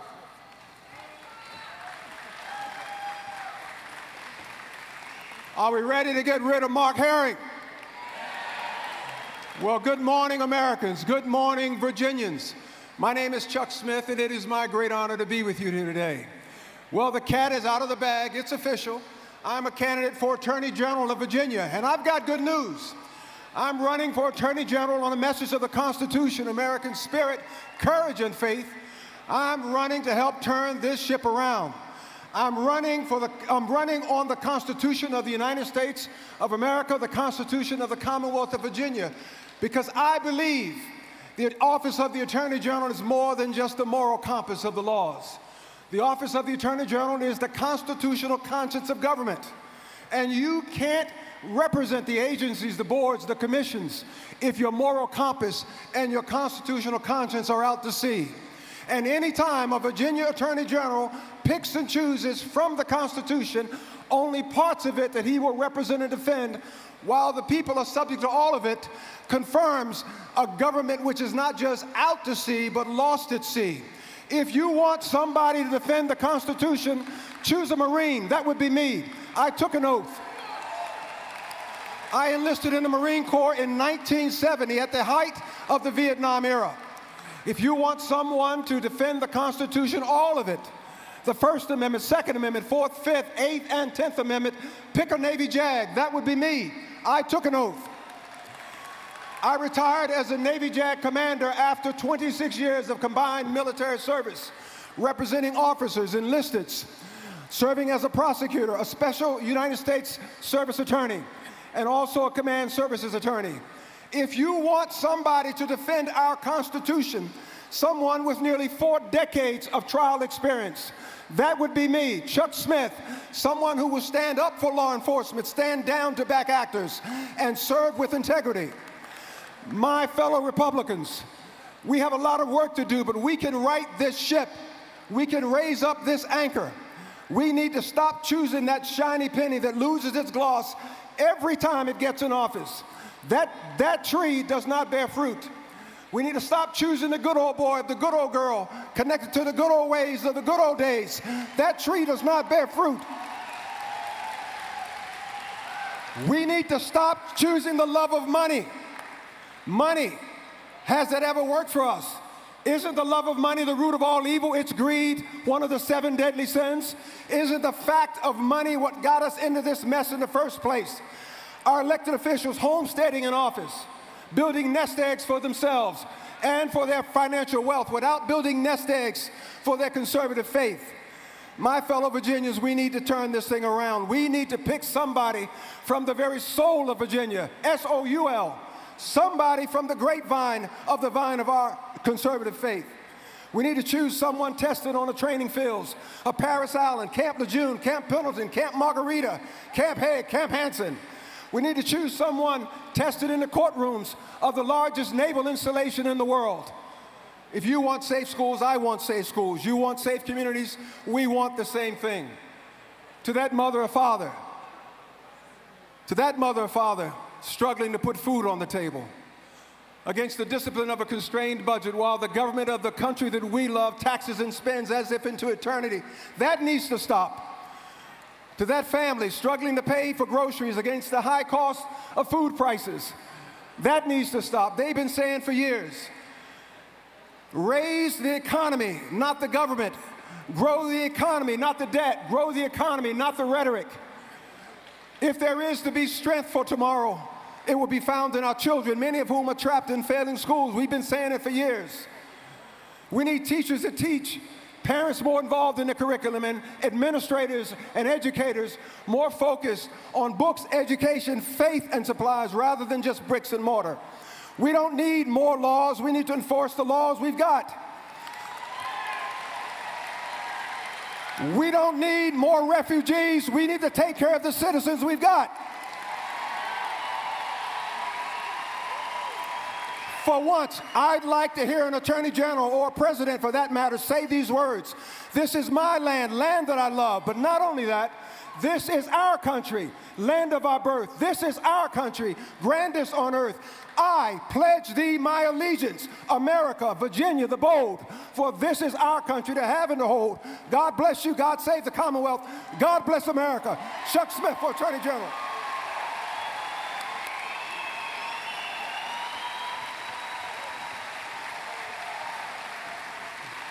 Thank you, Chuck, for your enthusiasm. We appreciate you being here. Thank you very much. We're next privileged to hear from Delegate Glenn Davis. Glenn represents Virginia Beach. Glenn?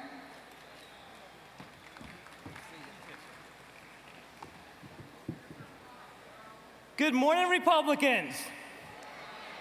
Boy, isn't it a great day to be a Republican? You know, our friends on the other side of the aisle, they're stuck choosing between a devout socialist who's bent on destroying our nation and Bernie Sanders. I'm telling you, we're taking back that White House this November. My name's Glenn Davis, and one of the most important things about me is I'm an entrepreneur and I'm a small business owner. I know what it's like to start that small business in the one-bedroom apartment and take it nationwide. And I know what it's like to not be able to sleep at night because you're worried about not being able to make payroll. I know what it's like to be responsible for over 150 families during a tough economic downturn. And I know what it's like to risk everything you have to chase the American dream and create economic opportunities for others, only to have a president tell me I didn't build that. Well, I have some words for the other side of the aisle. The 650,000 small business owners in Virginia, they built their companies. And today, those small businesses have created over 1.4 million jobs. You know, it's people like Gina and Giles who started a small retail operation out of her house and just recently cut the ribbon on a large storefront in the middle of town. You know, our party has it right. The free enterprise system, it is the most productive supplier of human needs and economic justice. And Virginia, we used to be good at following those principles. But somewhere, we took that hard left turn. And that left turn has caused us to fall from the best state in the nation for business and job creation to number 12. And it's left us with the 30th worst tax policies in the nation. And now, we're losing businesses to DC and North Carolina, and we're strangling the entrepreneurial spirit that our nation was founded upon. And that's why we need the Virginia turnaround. We need my 4-point plan to make Virginia number 1 again. You know, if we modernize education, create 21st century jobs, grow the small business, but most importantly, reform those tax policies so that we incent the creation of small businesses as opposed to threatening their very existence. And at that point, Virginia, once again, will lead the nation and provide economic opportunities for everyone. So I ask everyone here to please spend the rest of 2016 taking back that White House and taking back our nation. And in 2017, let's move forward with the Virginia turnaround and make Virginia number 1 again. My name's Glenn Davis, and I'm running for Lieutenant Governor because jobs in the economy isn't just a platform for me. It's my promise to you. Thank you. God bless Virginia, and may God bless our great nation.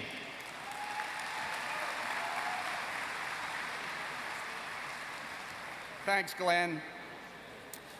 Next, we will hear from Delegate Rob Bell. Rob represents from Albemarle County and holds the seat that Thomas Jefferson held. So welcome the gentleman from Albemarle, Rob Bell.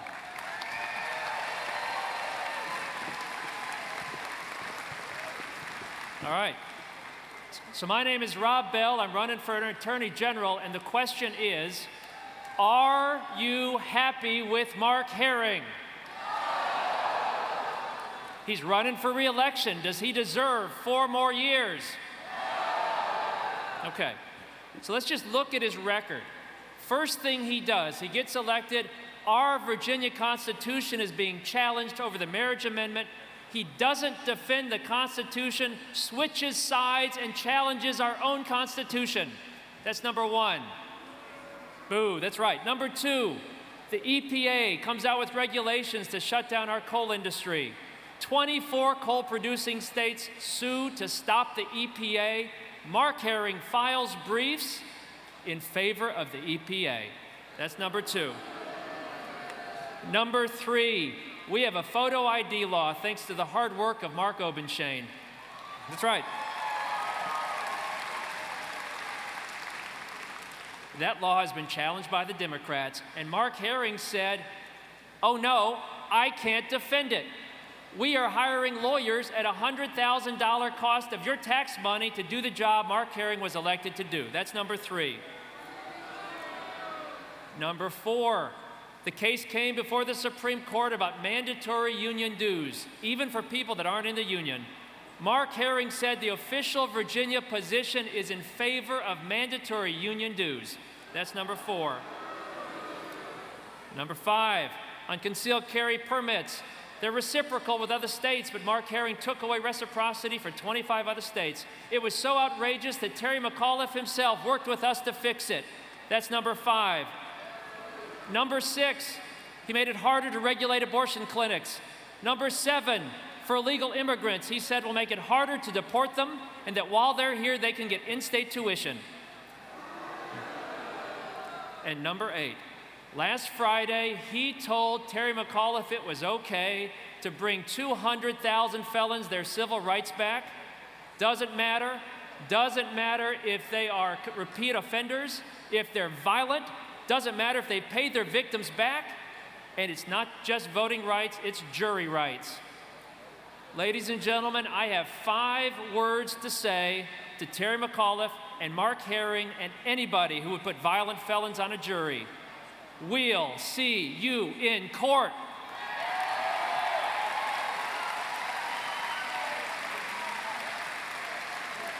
Now, for each of these issues, you have on the one side an out-of-state liberal interest group like Bloomberg or the unions, and on the other you have Virginia law and Virginia Constitution.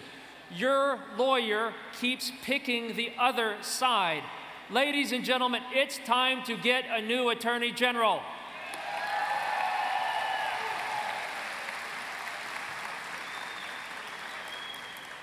Now, if I were your Attorney General, I would focus on defending this.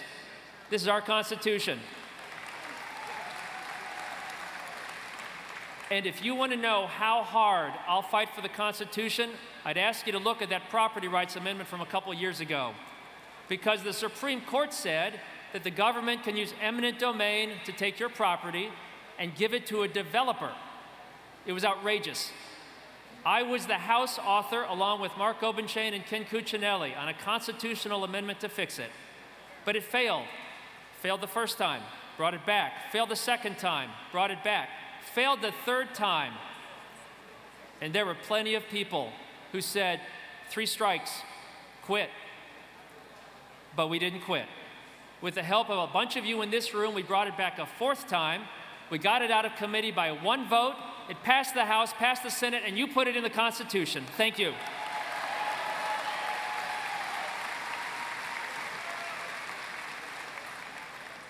Now, none of this matters if we can't win. I'm an Eagle Scout, went to UVA on scholarship.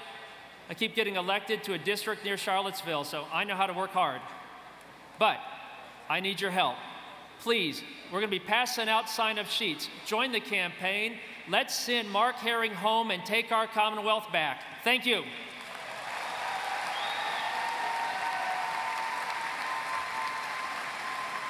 Thank you, Rob, for your service to our party. Thank you very much. Next, we're going to introduce someone who's basically sort of the face of our future of the Republican Party of Virginia. It's my pleasure to call to the stage Jack Salm. Jack is the unit chair in Northampton County, and Jack is 17. Jack, come on.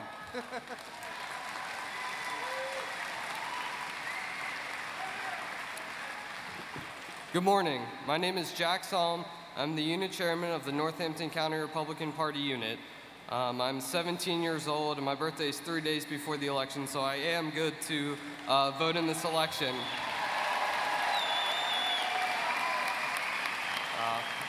As unit chair, I've made it a priority of mine to get other young conservatives involved, and I promise you, we're not all just for Bernie Sanders, so we need everyone. Ask your children, ask your grandchildren to get involved, because there are young conservatives in our party. Next, it's my pleasure, and someone that all of you know very well, it's my pleasure to bring to the stage E.W. Jackson, our former nominee for Lieutenant Governor, for purposes of an introduction. E.W.? Thank you. Thank you all so very much. Thank you.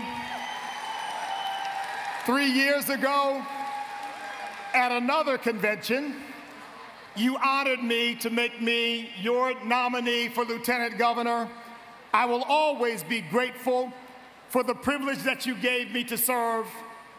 I wish we had been able to take it all the way to victory. We weren't quite able to finish, but I learned something from that experience. I learned the factors that go into defeat, obviously, but I also learned what it takes to win. And we need to win. We need to go all the way to victory this time. To win, you have to have a candidate of conviction, but who also has compassion, even for those who don't agree with us. To win, you need someone who can inspire us, but also unify us around our common values and vision. To win, you need someone who understands what it is to deal with the problems of family life and the problems of issues that every one of us faces as we try to raise our families in a very, very difficult economy. And to win, you need someone who is not focused on self, but focused on service. I've done a lot of thinking. I've done a lot of praying about this, and I don't mean that in any light way. This was a very important decision for me, and I've come to the conclusion that the best person in this race to serve us as the next Lieutenant Governor for Virginia is Senator Jill Holtzman Vogel. And I hope that you will give her your full support. Jill is not in this. Jill Vogel is not in this for selfish ambition. She is in this to serve the Commonwealth of Virginia. She is not in this to gratify her ego. She is in this to make the Commonwealth of Virginia a place where you and I can raise our families to live and work and prosper. Jill Vogel is not in this to make a name for herself, but to make the Commonwealth a place where you and I can feed our families. I hope that you understand how important this election is, because we knew 3 years ago how important it was, and we knew what would happen if we did not win. Well, my friends, we didn't win. And for 3 years, we have watched Ralph Northam help Mark Herring and Terry McAuliffe do to the Commonwealth of Virginia what Barack Obama is doing to our nation, fundamentally transforming our state and terribly wounding our economy. It is about time we had someone who believed in our country and believed in our Commonwealth to serve us here in the office of Lieutenant Governor. And that person is Jill Holtzman Vogel. I hope that you will give her your support. I believe in her. I'm going to fight with her to the very end. My friends, I want to introduce you to the person who I believe, with your help in mind, will be the next Lieutenant Governor of the Commonwealth of Virginia, Jill Holtzman Vogel. Thank you. Thank you. Thank you so much. How in the world do you follow that? That's unbelievable. And I have to say that is incredibly, incredibly humbling. And I promise you, if you allow me to be your nominee in 2017, I will not let you down. I will work really, really hard to take that job of public service, take that job back for real people in Virginia who deserve real people who do this job as public service. That is what that job is meant to be. And who will fight in the Lieutenant Governor's position to do what that job was meant to do. And that is to fight for our values, to fight for Virginia's most cherished value, our faith. Come on, our faith and our right to practice it. It's under horrible attack. not just around the country, not just in the most liberal crevices and places in the country, but in Virginia, the place of our founding fathers where our faith and freedom was founded. It's heartbreaking. I have young children whose values and whose future I am desperate to protect, and that is why it's worth it for me to take the time away from my family and away from my practice and away from the things that I do in life to do this, because I truly care. And I think about all the things that opportunity as Lieutenant Governor provides you to hold that gavel and to break that tie-breaking vote, that time and time again our Lieutenant Governor has failed us on issues of the Second Amendment. Again, what is more important than our freedom of the Second Amendment? I helped pass the legislation this year that rolled back the awful thing our Attorney General tried to do when he tried to roll back our reciprocity. And I carried the bill this year that would have given women the opportunity to defend themselves and have the opportunity to have a concealed carry permit when their life was at stake, and the governor vetoed that bill right before we got here. Thank you. It's tragic. And to think about those who go and serve themselves and not us, real people who have the opportunity to have the Lieutenant Governor cast the important votes on ethics. For those of us who go there, I happen to be an ethics lawyer. I understand what it means, again, to serve, not to go there to make something of yourself, but to do something for people. And most of all, I hope that my colleagues understand, and for those that I serve, understand that that service is for passion, and that you put your conservative principle above everything else, above party even if you have to, and that you'll fight the bullies and you'll fight leadership if you have to do what's right.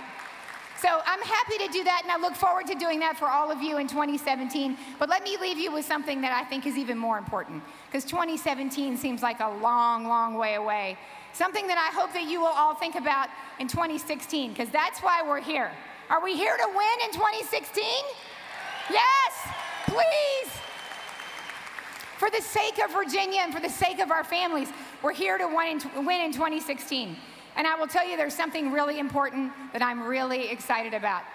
As I travel around Virginia and I think about this, if I don't accomplish anything else as a candidate in 2017, I hope that in 2016, my efforts to go across this great Commonwealth and to visit all of the communities that I'm having an opportunity to visit, where people are desperate to join us.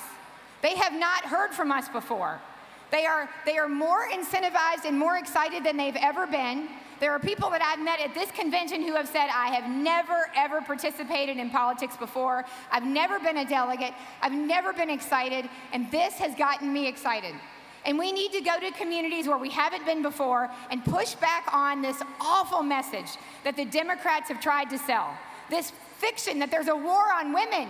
Women, right? Pay attention, women. That's a total made-up lie. The war on women is fear-mongering from the other side, because we are fighting for women, right? Women's rights are property rights. Women's rights are Second Amendment rights. Women's rights are rights for economic freedom and prosperity and individual liberty. Those are women's rights. They're everybody's rights. And who is it that fought against health safety standards in clinics? It was the other side. We've got to fight that and push back on that. And we've got to go to communities where we don't go. We've got to go to African American communities and Hispanic communities and the Indian communities, because if you ask them, are you with us on those issues that matter to your families, on issues of values, and on issues of economic prosperity, and you ask them, check the box, they are with us 100% of the time. They want to be with us. So I just leave you with that message in 2016, that we will take the momentum, that we will unite behind our nominee. Please unite behind our nominee.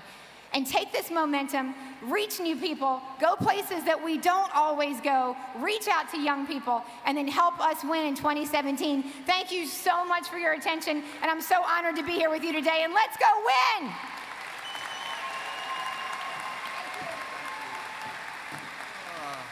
Thank you, Jill, for your enthusiasm and your passion and leadership in the Virginia Senate. We really appreciate you being here with us.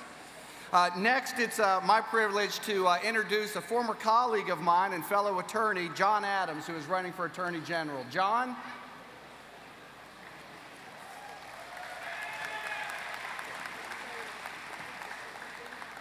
"227 years ago, on this very day, a miracle happened in this nation. Because 227 years ago, on this day, our fellow Virginian, George Washington, was inaugurated as the first president of these United States." And ladies and gentlemen, it was a miracle. You see, our founding fathers lived in an era of tyranny. They lived under what was called the divine right of kings. And kings do not listen to the will of the people. The king, rather, imposes his will upon the people. And so, with a great faith in God and with great faith in themselves, George Washington and his fellow patriots started the most noble and bold revolution this world has ever seen. But it wasn't enough to just start it. They started with a declaration that recognized that our rights come not from kings and not from government, but our rights come from our Creator.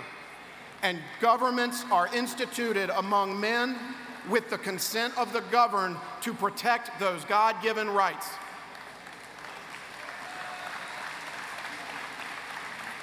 They fought a war against all odds to protect those ideals, and with the grace of God and the blood of patriots, they won that war. And then they enshrined the principles of the Declaration into a new Constitution so that the revolution would live forever. Ladies and gentlemen, we stand here 227 years after that inauguration, and we face a new type of tyranny. It is not from the mouth of a king, but from an over-bloated federal government that is combined with a liberal elitist culture to impose its will on the people instead of implementing the will of the people.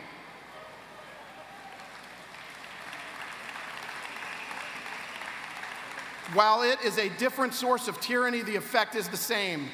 Our Constitution is being ignored, and our will is not being supported. Ladies and gentlemen, no one is looking out for our individual rights. It is time to take the Commonwealth of Virginia back. And that is why I'm standing before you. My name is John Adams, and I'm running for Attorney General of the Commonwealth of Virginia.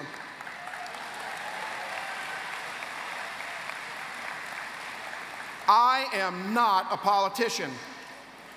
I have never run for office before. And ladies and gentlemen, politicians, career politicians, are not going to get us out of the fix we're in. They're part of the reason we're in it. I'm a citizen like you, born and raised in Chesterfield County. I started serving my fellow citizens. There you are. I started serving my fellow citizens at a young age as a volunteer fireman. I went on to the great Virginia Military Institute, where I graduated with a degree in economics and then took an oath to support and defend the Constitution as a United States naval officer. In the Navy, I served in the Persian Gulf, and I hunted down drug dealers in the Caribbean and Central America as the executive officer of a Navy warship. Ladies and gentlemen, I know how to lead, and I know how to fight for what we believe in. After my naval service was complete, I went to law school at the University of Virginia. I held several positions after that, one of which was clerking for Clarence Thomas on the United States Supreme Court. I learned firsthand what it means to defend our individual liberty by applying the Constitution our founders drafted and not the one the liberal elites pretend exists. I left the Supreme Court. I went to the White House to serve as a lawyer for President George W. Bush, advising on national security matters and matters of the balance of power between the executive and legislative branches. And when President Bush left the White House, we came back home to Chesterfield in Central Virginia, It was an easy choice for Lisa and me. We have 4 young sons, and we wanted to raise them where we were raised, near family. For us, family comes first, and those 4 boys are at the center of everything we do. And I can guarantee you this, they're at the center of what I'm doing right now, today. When I got back to Central Virginia, I joined the U.S. Attorney's Office, where I prosecuted violent criminals, white-collar thieves, and corrupt public officials. Ladies and gentlemen, I know how to keep our fellow citizens safe. I went into private practice a few years ago, and I helped run one of the largest and most successful law firms in the country. But there was something stirring inside of me, and a couple things happened that compelled me into this fight. Last summer, I was with Justice Thomas. He gathers his former clerks together on occasion. And he said something to us. Listen to this. He said, he looked at us across the table and said, "Would you die for your country?" And like all of you, we said, of course we would die for your country. And he said, "Why don't you live for it? Why don't you live for it?" And that stirred something inside of me that had been there for a while. And then something else happened. Mark Herring said he was going to run for re-election. And this naval officer said, "Not on my watch." You see, Mark Herring is not unlike the kings of years ago. He ignores the will of the people. He attacks the very Constitution he took an oath to defend. And he places his personal political views above the laws that we, the people, have enacted. As I was preparing to talk today, I was thinking about the fact that this is the anniversary of George Washington's inauguration, and I thought, what would our fellow Virginian George Washington say if we brought him here today? If he heard that the Attorney General of the Commonwealth of Virginia actually fought against our own Constitution and the definition of marriage as between one man and one woman? What would he say if he learned that the Attorney General of the Commonwealth of Virginia had gone to extraordinary states to make sure it was difficult for our citizens to carry their firearms when they travel? And what would George Washington say if he heard the Attorney General of Virginia approved the governor with the flick of a wrist, restoring the voting rights and the ability to serve on criminal juries of 206,000 felons who he doesn't know anything about, except they're likely to vote for his friend in the fall? I know exactly what George Washington would say. He would say, "Mark Herring has got to go." And I agree. I agree. Ladies and gentlemen, I have spent my life fighting for the things we believe in, whether it was in the Navy, as a federal prosecutor at the Supreme Court, or the White House. And it's time for citizens, not politicians, to stand up and take this country back and continue the revolution that was started those years ago. Ladies and gentlemen, I ask that you stand with me. My name is John Adams, and I'm running for Attorney General. God bless each and every one of you, and God bless the Commonwealth of Virginia.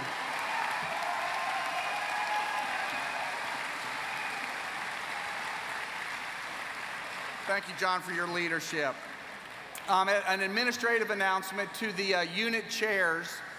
If each of the unit chairs would, over the next 30, 45 minutes or so, make your way to the registration area to pick up the ballots for the balloting this afternoon. No rush, because we're not quite there yet, but the ballots are available for pickup, so work your way there. Next, we are privileged to hear from a representative with Americans for Prosperity, Tyler Foote. Tyler?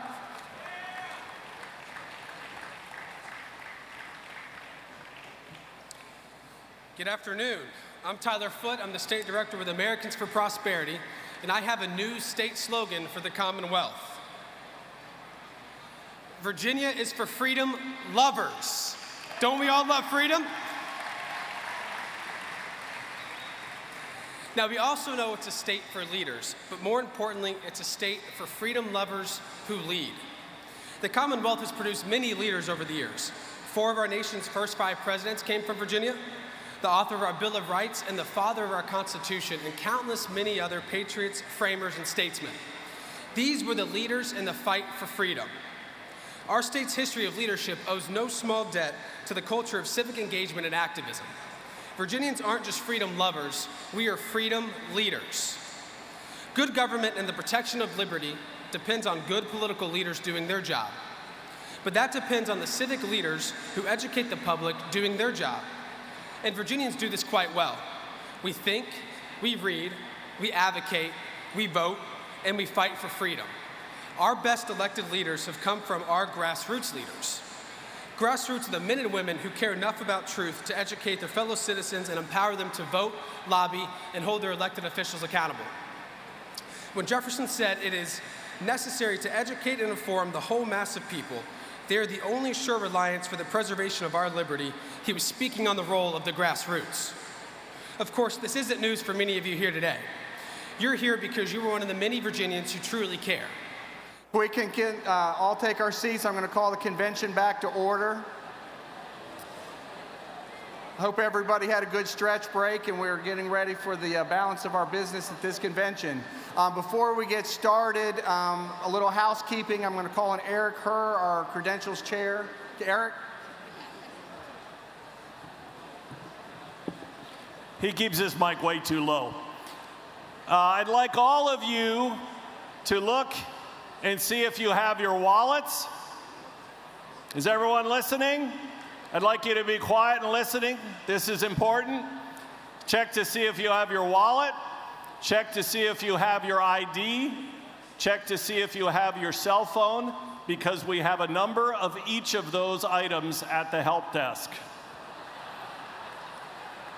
So if you do not have your ID, if you do not have your wallet, please slip out of here in the next 15 or 20 minutes and go see Kathy at the help desk, and hopefully she will have it. Okay? Thank you. Thank you.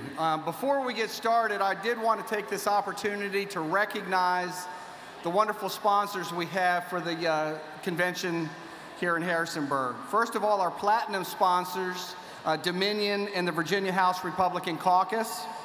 Our gold sponsors, Americans for Prosperity Virginia, Climactic Heating and Cooling, Curtis Colgate, Daniel P. Cortez, Comcast, John Adams for Attorney General, Bryce Reeves, Revitalize Virginia, Jill Vogel for Lieutenant Governor. Those are our gold sponsors. Thank them.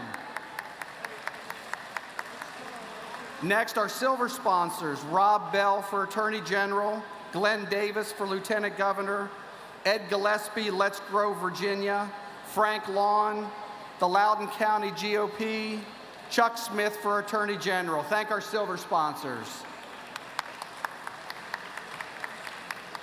And our bronze sponsors, Dan Gabriel, Bob Goodlatte for Congress, Holcomb Law PC, John Huber, Patrick Lee, Joe and David Thoburn, and Rob Whitman for Congress. Thank our bronze sponsors.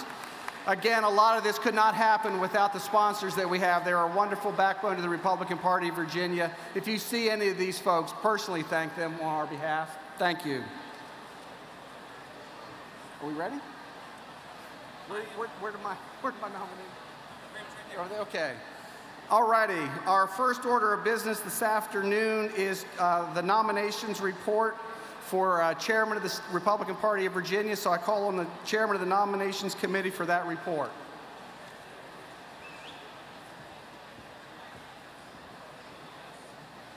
I am Graven Craig, the Chairman of the Nominations Committee, and we have met and convened. And for the RPV chairman's race, we have voted unanimously that there is one properly filed candidate, John Whitbeck.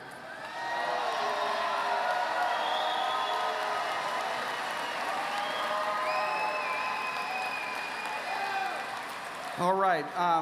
As a reminder, pursuant to paragraph 5C of the convention call, nominations from the floor can be made if the convention as a whole, by 2/3 vote, wishes to nominate from the floor. Does anyone wish to make such a nomination? Seeing no one approach the microphone, the nominations are closed. And on that basis, John Whitbeck is elected chairman of the Republican Party of Virginia. John.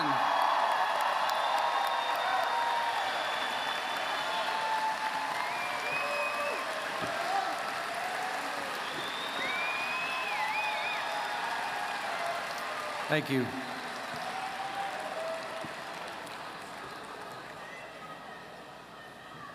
Good afternoon, my fellow Virginia Republicans. My name is John Whitbeck, and I am honored to be your chairman of the Republican Party of Virginia.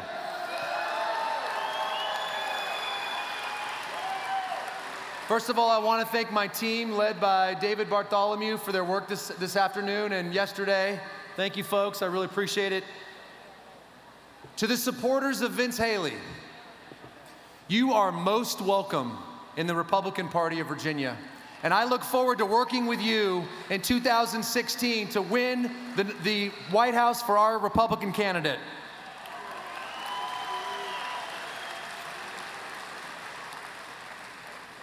When I was elected in 2015, the RPV was probably at one of its darkest times. Nobody believed in us. The media had written our obituary. We were $240,000 in debt, and we had about $250 in the bank.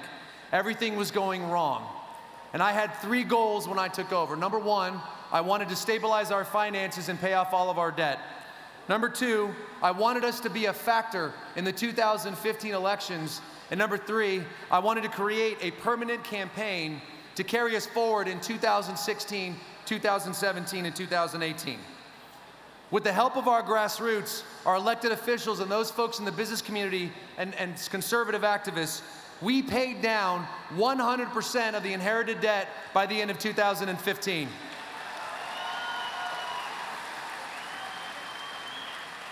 But more importantly, we were a huge factor in the 2015 elections.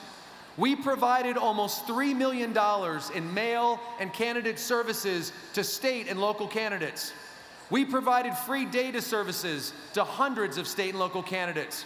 We also were very aggressive in hitting the Democrats where it hurt the most over the disgusting videos that we saw about Planned Parenthood and lying about military records down in Virginia Beach. And in the face of millions of dollars in outside money from Michael Bloomberg and Terry McAuliffe's cronies outside of Capitol Hill and on Wall Street, we stopped him dead in his tracks, held the Senate, and held the majority in the House of Delegates. Now in 2016, we are building the largest field program in the history of Virginia, and just in time for our greatest challenge. The people in this convention, all of us here, and all of Virginia across the Commonwealth have a special responsibility. We are one of 5 states that will determine who the next president of the United States will be, which means that we have a responsibility unlike millions of Americans all across Virginia, or all across the United States. So when we say that we're fighting for electing the leader of the free world, we are absolutely at the forefront of doing that. And if we lose, the consequences may be irreparable. If we do not win the White House in 2016, the Second Amendment will end, period. If we don't win the White House in 2016, religious liberty will end. If we don't win the White House in 2016, we will have crushing debt beyond the $19 trillion we already have right now. And if we don't win the White House in 2016, the abuse of our veterans and the decimation of our military will continue. It used to be good enough for us to say that any Republican is better than a Democrat. But that's not good enough anymore, is it? I know many of you are angry. I know many of you agree with me that our leaders in Washington have let us down one too many times, and it is no longer enough for leaders like me to say, hey, vote for us. Any Republican is better than any Democrat. But consider this. We have 3 men running for president. Donald J. Trump,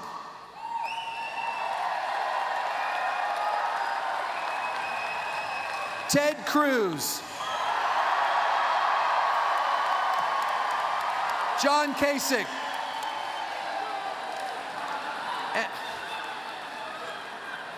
come on, where's that Virginia way, folks? Consider this, ladies and gentlemen. Any one of those three men is better than the end of the Second Amendment.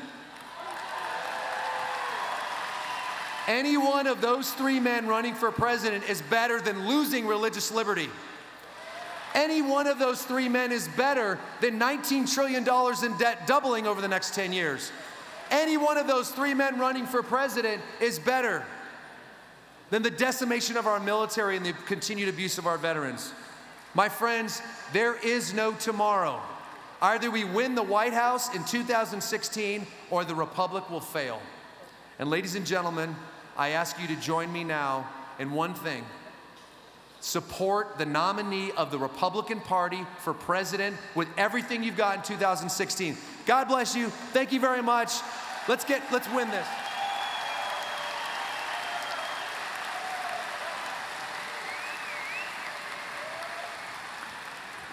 Congratulations, John, and thank you for your leadership. Okay, I now call on the Nominations Committee Chair for purposes of a nominations report for National Committeemen.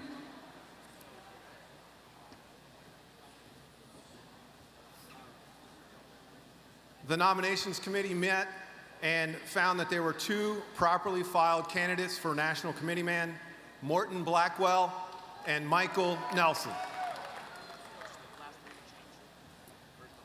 All righty, at this time, I call on Mr. Dave LaRocque for the purposes of a nomination.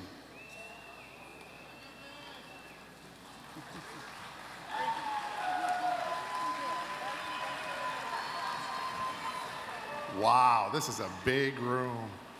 I'll talk real loud. I'm Dave LaRocque, and I'm serving in the House of Delegates from the 33rd House District, serving Loudoun, Clark, and Frederick County. Loudoun County, Frederick, are you guys out there? Home of our new chairman, John Whitbeck. Congratulations, John. I'd like to take a moment to talk about a friend of mine and yours. He's a kind and generous man who's been a huge help to me and many others. He's a humble man, one who leads by example.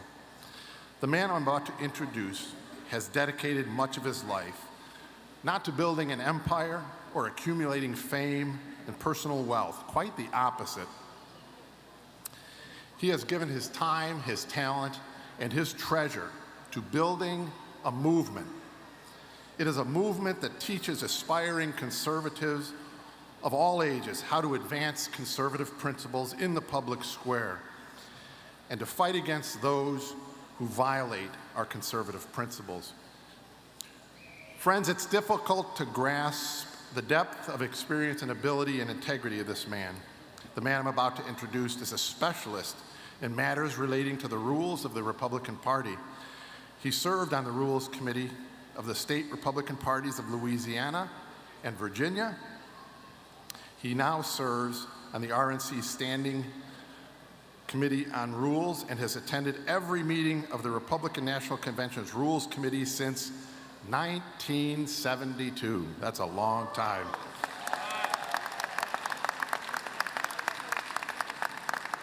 At the 2012 convention in Tampa, he fought to ensure all Virginia's duly elected delegates were allowed to fully participate in the convention. He resisted efforts to concentrate and centralize more power at the top of the party. Instead, he supported creating opportunities for power of the party to flow from the bottom up, from the grassroots. Because our friend, like Abraham Lincoln, understands, he knows that our government is a government of the people, by the people, and for the people.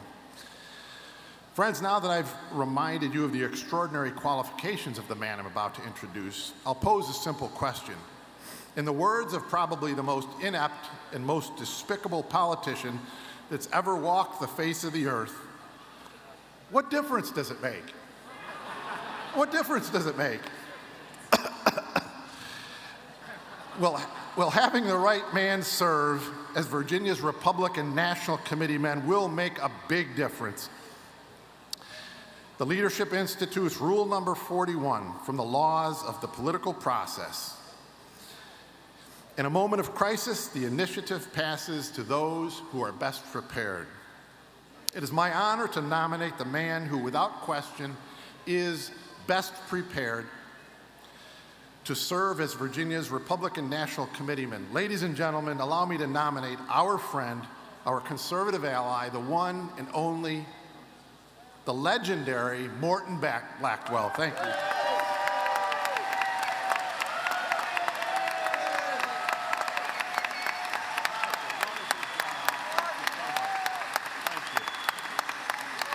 Thank you.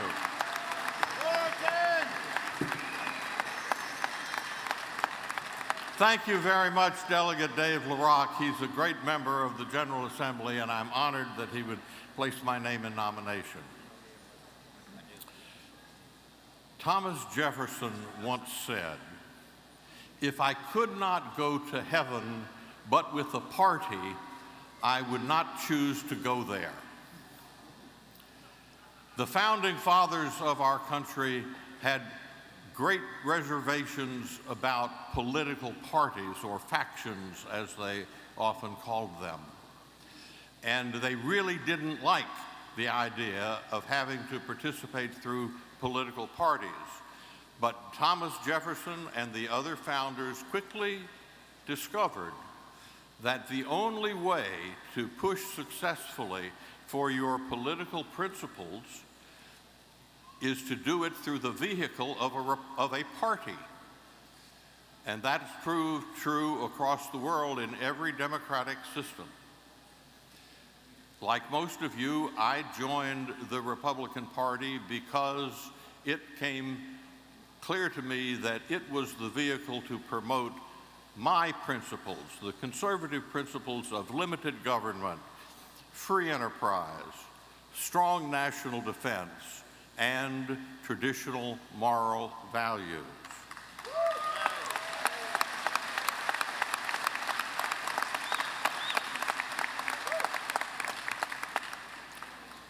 Dave made mention of the fact of my long involvement in matters that relate to the national rules of the Republican Party. There's been more news in the last couple of months about the Republican Party rules than in any other period since at least 1972, when I started becoming involved. I don't intend to summarize even what has happened on the rules during this recent period, but I posted a piece summarizing some of the activities on my website, on my diary on the website Red State, and I refer you to that. Since then, without me ever calling anybody in the media, I have given 47 media interviews on this topic, and in each of those interviews, I have said that, in my opinion, there are only two ways now in which the rules relating to the nomination process at the Cleveland Convention can be changed. One way would be by a consensus of all the major players, who are Ted Cruz, Donald Trump, and Reince Priebus. The only other way that the rules could be changed, I said repeatedly, would be if those major players do not agree, would be after a major, ferocious rules battle at the Cleveland Convention. And I am very pleased that over the past maybe 16, 17 days, that it became clear that Chairman Priebus agreed with me. And he spent the days prior to last week's Republican National Committee meeting in Hollywood, Florida, letting everybody know, private meetings with RNC members, public statements to the media, that he believed that we should not now, under these circumstances, change or attempt to change the rules regarding the nomination process. We had our meeting of the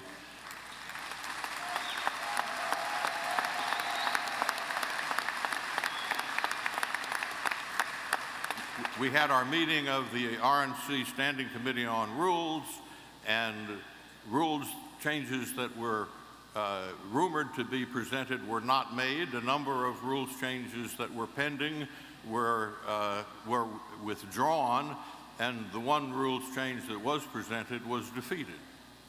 And I am very hopeful now that we can get through this convention process without a terrible rules battle that could split the party. And we shall see what happens for now. From the bottom of my heart, thank you for allowing me, time and again, to serve as your representative on the Republican National Committee. Thank you.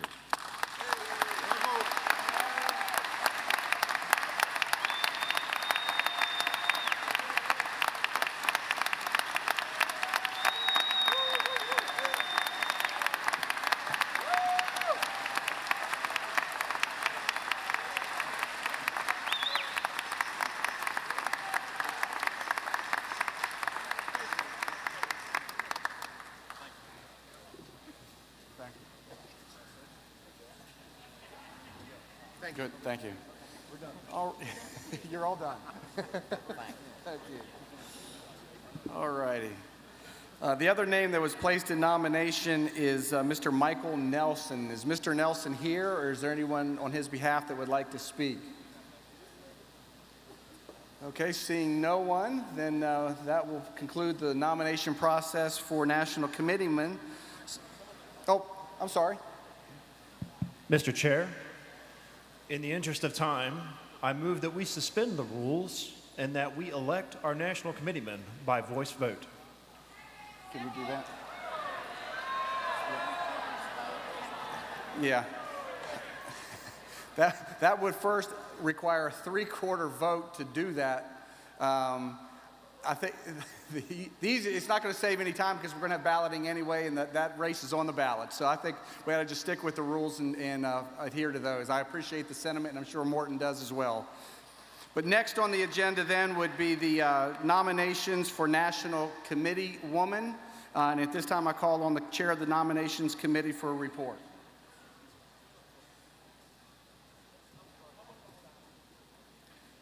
The Nominations Committee met, and we have found that there are 3 properly filed candidates for National Committee Woman. They are Audrey Dutton, Cynthia Dunbar,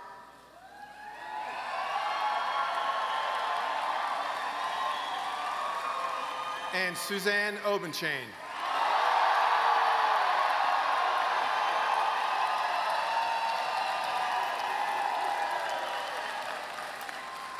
Thank you. At this time, I call on former 9th District Chair Jack Morgan for purposes of a nomination. Thank you, Jack. All right, folks, I'm actually going to start my speech out like most people end it. First, I want to ask God to bless our great party and our state and our country, because without him, we can do nothing against our enemies. But with him, all things are possible. Now, I want to talk to you guys. Look at this. This is the grassroots of the Republican Party. You are what make up the Republican Party, not the elected officials, not even the party leaders, but you, the grassroots. And everybody's going to talk to you today. Everybody's going to tell you that they are grassroots. Everybody's going to try to convince you that they're the one. But I'm going to tell you there's only one lady here that's been working in the Virginia grassroots of the Republican Party for 35 years. There's only one lady who's helped the college Republicans and the local units and the grassroots Republicans all across the state, from the 9th District all the way to the northern border and to the beach. There's only one lady who can truly represent you, the grassroots of Virginia, and that lady is Suzanne Obenchain, and I am honored. I'm honored and I am excited to place her name in nomination. I ask you to join me and let's send Suzanne and true Virginia grassroots Republican leadership to the RNC, and let's fix that place. Thank you. God bless. Good afternoon. My name is Heather Cordasco, and I'm from James City County. I am a grassroots activist and a constitutional conservative. For years, I have worked alongside Suzanne Obenshain to champion the principles of faith, family, and freedom. Suzanne has worked tirelessly at the grassroots level, nurturing college Republicans and recruiting genuine conservatives to run for office. But she doesn't just recruit them. She helps with their campaigns.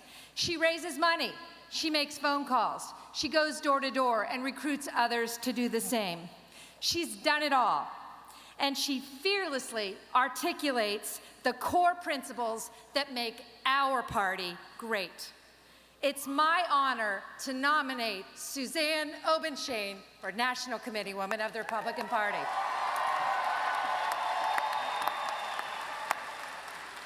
Hello, everyone. My name is Jules Rogers. I'm a college Republican and a grassroots activist here in Virginia. I know firsthand that Suzanne Obenshain believes that young people are the future of the Republican Party.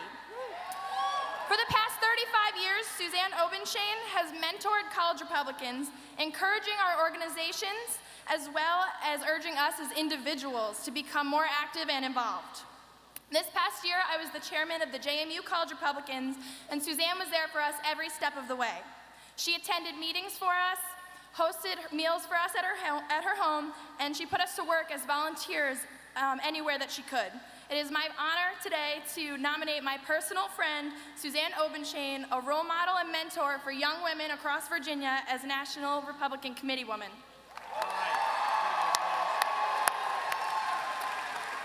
Hello, Virginia Republicans. Are you ready to elect a president of the United States? Let me tell you, my name is Mark Obenshain. A few of you may remember me. But I want you to know that Suzanne Obenshain has been working in the trenches seeking to elect Republicans long before I was ever elected into anything. I wasn't elected dog catcher by the time Suzanne was out there working for Republican candidates all over Virginia. She started in the 1980s. She has done the grubby work that all of us do to get people elected. She organizes phone banks, lit drops. She is the one who gets the people out and the job done. And I'm here to tell you that Suzanne has run unit committees, but what really motivated Suzanne to run for this was she saw Ken Cuccinelli and E.W. Jackson and Mark Obenshain fighting for our lives in 2013, and what did the Republican National Committee do? It sent its resources to New Jersey. We cannot let that happen. And in 2014, they did the same thing. They sent it to Connecticut and Massachusetts. We need a fighter, somebody who understands that the Republican National Committee is losing elections in the heart of America, somebody who understands that the fight for the future of this nation is going to be won and lost in Virginia, not in New York, not in Connecticut, not in California, but in Virginia. Suzanne, let me tell you, Suzanne has red hair for a reason. She is not going to take no for an answer. Join me in welcoming and please support our next Republican National Committee woman, Suzanne Obenshain, the love of my life. Go get 'em. Hello, Virginia. I am honored to stand before you and ask you to elect me as your next National Committee woman. Thank you, Cole. I am running because I want to be your voice, the grassroots voice of the Virginia GOP. I have been a grassroots activist for the last 35 years. I consider myself a Reagan conservative. My first boss was Ronald Reagan. I've been applying those principles here in the Shenandoah Valley for the last 35 years. In 2013, Mark said that I crisscrossed Virginia. It was an honor and a privilege to crisscross Virginia, meeting you all down in the trenches. I door knocked in Arlington, Virginia that year, asking voters to come out and support the Republican ticket. I know what it takes to win, but the RNC let us down. I am a rock-solid conservative. I will go and be Virginia's voice to make sure that the RNC understands that Virginia matters. We are not a purple state. We are a red state. Elections are won at the grassroots. Once I am elected, I will make sure that we have the resources to win the elections at the grassroots level. I will seek to serve on the Budget Committee. I will be proactive to make sure that we have the resources so the unit chairman can get the yard signs, can get the bumper stickers, can get the staffing, can get the headquarters open. In August, we have to win these elections at the grassroots level. You all, I'm a grassroots activist. We need to win. We are a red state. We must win. Winning Virginia means winning the White House.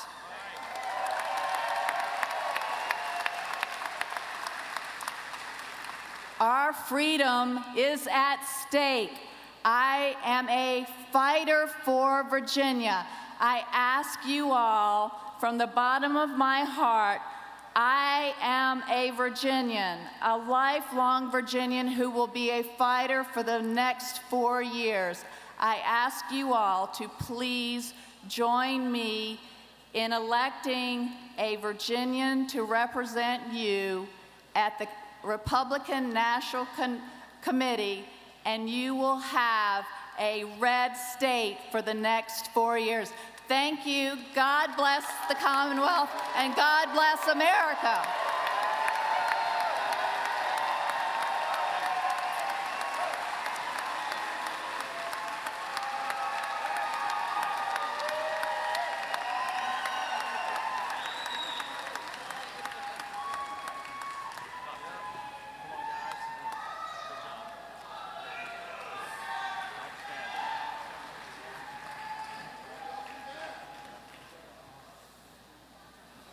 All right. I didn't make this clear at the beginning, but the order of speaking for this position was done by lot. So the second person to speak is Audrey Dutton. Audrey Dutton. Is there anyone, Audrey here, or someone on behalf of her campaign here to speak?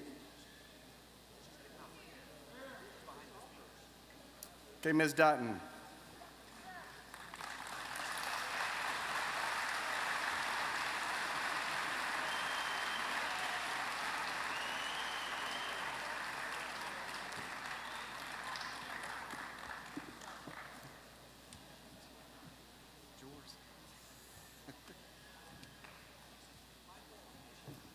Hi, everybody.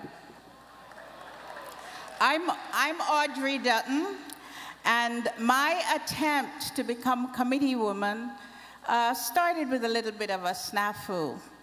And I said, well, I'm not going to worry, I'm not going to campaign. But I've always believed that if you really want something, you should at least appear and say, yes, I'm interested. So instead of avoiding being here today, I came and I said, maybe I didn't run a great campaign, but I'm going to ask you for your vote. I have been a strong volunteer for many successful elected officials, and I've represented very well, in my opinion, the ideals of the Republican Party of Virginia. I felt Thank you. After what I saw in 2012 and 2013 especially, I decided I want to step up and play a greater role in what happens at the decision-making level and also in making the choices of who gets to run and perhaps even how campaigns are run. And that is why I'm seeking your vote today for National Committee Woman. It clearly is going to be a very competitive election, but I'm still trying. When I would have sat this out, I saw a tweet that said, "To thine own self be true. Thou canst not then be false to any man." That perhaps was a quote of Shakespeare because we're celebrating the 400th year of Shakespeare. But my father always used to say that. And I said, this is something I want. I want to make a difference. And I'm going to ask each. So that's very important. The next group I want to address is the media. Someone said, Eric, should we put the media out while we vote? Transparency is very important to me, and I think it's important to this party. But I see a lot of really nice camera lenses that I'd like to own. I'd ask the media not to take any photographs of any delegate here who's in the process of filling out a ballot. So I ask your cooperation in the interest of transparency to our process, but privacy to each of our delegates. So please adhere to that.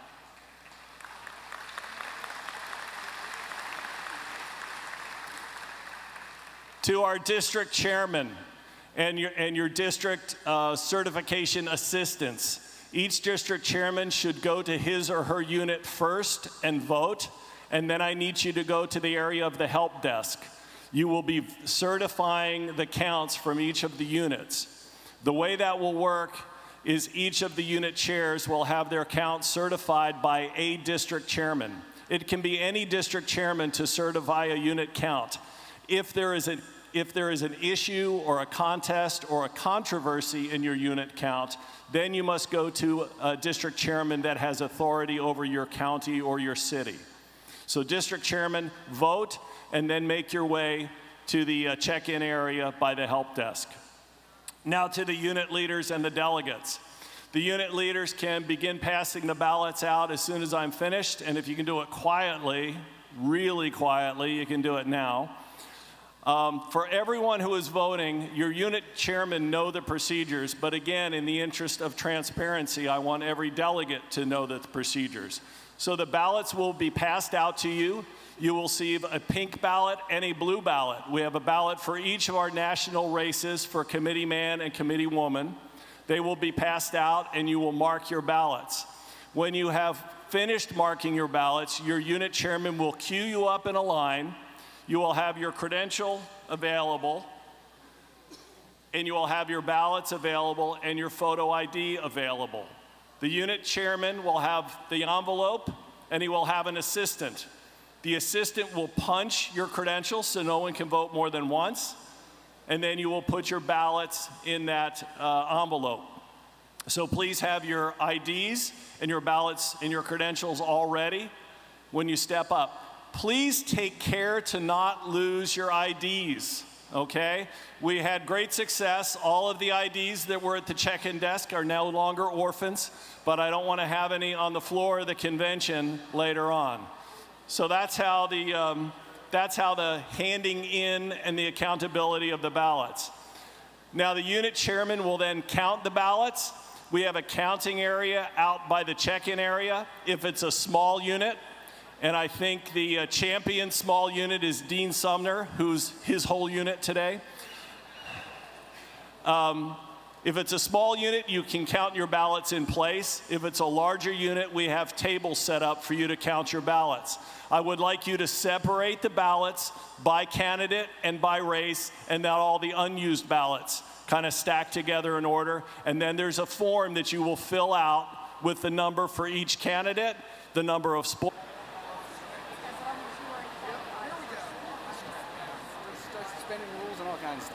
If I could get a representative or the representative for the Trump, Kasich, and Cruz campaigns come to the podium, please.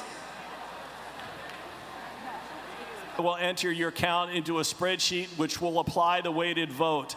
No unit has to calculate a weighted vote. All units will report raw vote. And then when we've double-checked the results, we will announce the results of the convention. So with that, I'm going to turn it over to the unit chairman to begin the voting process. For the mobility impaired people, as we get about 20 minutes into this process, we're going to have gentlemen with microphones. If your unit chairman has not yet come to provide you with ballots, we're going to ask you to raise your hand, and we will announce that unit name. I would like no unit chairman to leave this auditorium till we have accounted for all the mobility delegates. So do all the chairmen understand that? You will not leave till every mobility impaired delegate has voted, and we'll make that announcement. Okay, with that, let's begin the voting. Eric, hold on just a second. Oh, so we're going to approve a supplemental. Oh, one of the things we need in Eric's report was a supplemental credentials report. Eric, do you want to read those numbers again? Because we need to approve those. Yeah, the numbers are 5952 for total qualified delegates, 2,610 checked in. All those in favor of the supplemental credentials report say aye. Opposed, no. The ayes have it. Thank you.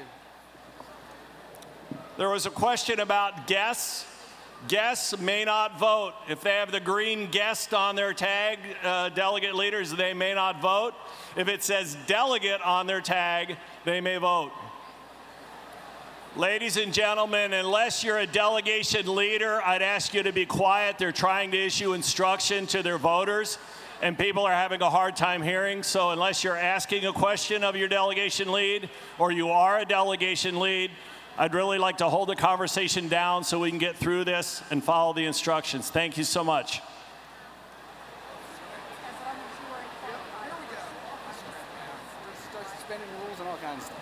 If I could get a representative or the representative for the Trump, Kasich, and Cruz campaigns come to the podium, please.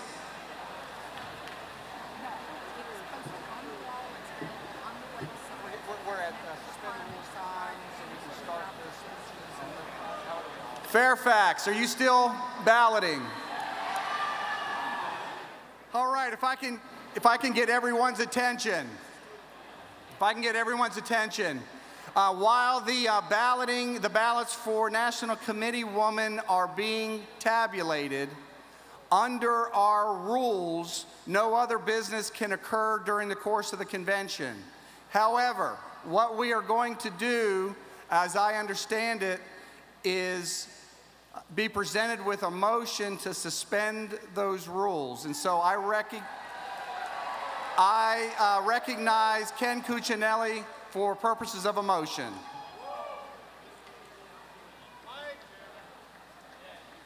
Just say it. You repeat it when he says it. Just say it. Just say it. I move, there we go. Mr. Chairman, I move we suspend the rules to proceed with the other business of this convention. Okay. John Fredericks has seconded the motion, so the motion has been moved and seconded. Any discussion? Seeing none. This motion again requires a 3/4 vote. All of you in favor of suspending the rules to allow us to proceed with the remaining business of the convention, please say aye. Aye. Opposed, no.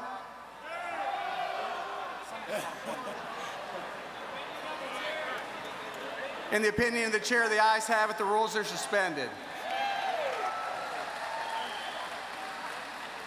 Okay, at this time, I'll call again on the chairman of the Nominations Committee to come forward with the Nominations Committee report for presidential electors.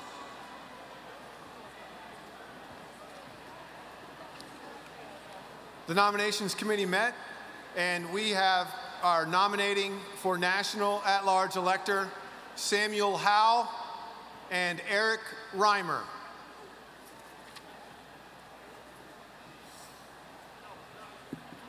Are those names going to be up there? I don't know. We'll get it from you. Okay, that is the nomination for presidential electors from the Nominations Committee. All of those in favor of that slate, please signify by saying aye. Aye. Opposed, no. In the opinion of the chair, the ayes have it. That slate is elected.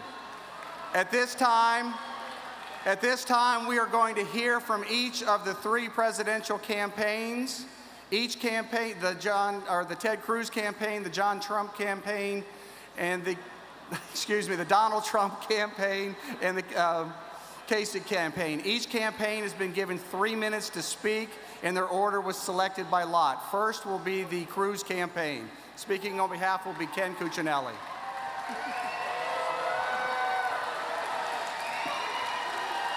Good afternoon, almost evening. It is a pleasure to be here with you. I'm here representing Senator Cruz for this purpose. Now, you all, I want to ask you all to support the alternate and delegate slates coming out of the nominations committee. They're compromise slates, and we ask you to support both of them. That's for alternate and for delegate. They're mixed slates, they're compromises, we support it. It's got more Cruz folks in the delegates, it's got more others, I believe, on the alternates. But all in all, we believe it's a good compromise, and we urge you all to support it. Now, I'll use my minute and a half to remind you of something you all already know. You heard John Boehner this week. How many big John Boehner fans we got in here? Yeah. That's kind of what I thought. You know, it's interesting to see how much passion John Boehner was speaking against Ted Cruz with. Have you ever heard John Boehner use that much passion to fight Barack Obama? Have you ever heard John Boehner use that kind of passion to try to keep crushing debt off our children and grandchildren? Have you ever heard John Boehner with that kind of passion to defend our border and security? Have you ever heard John Boehner use that kind of passion to support constitutionally conservative principles this country was founded on? Neither have I. Neither have I. And though he's hardly exchanged 10 words with Ted Cruz in his whole life, that epitome of Washington power had all sorts of evil, nasty things to say about Senator Cruz. And you all heard it. And he also said that one of the other competitors in this race is texting and golfing buddy. If you want more John Boehner texting and golfing buddies, there's an option for you here. But if you want someone that got John Boehner that mad because he's been fighting against Washington just like we asked him to, please support Senator Cruz. Have a great day.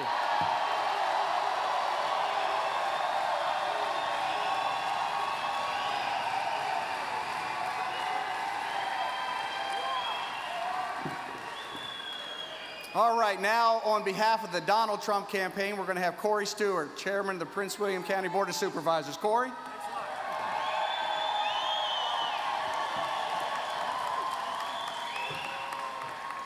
Good afternoon, Virginia. You ready to make a Republican president in November?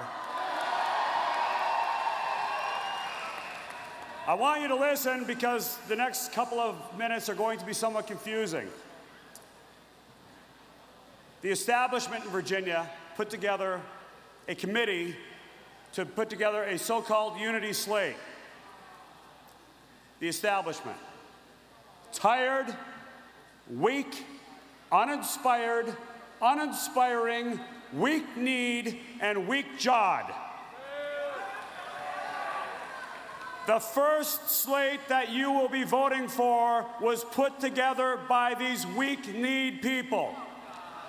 Do you want to support that slate?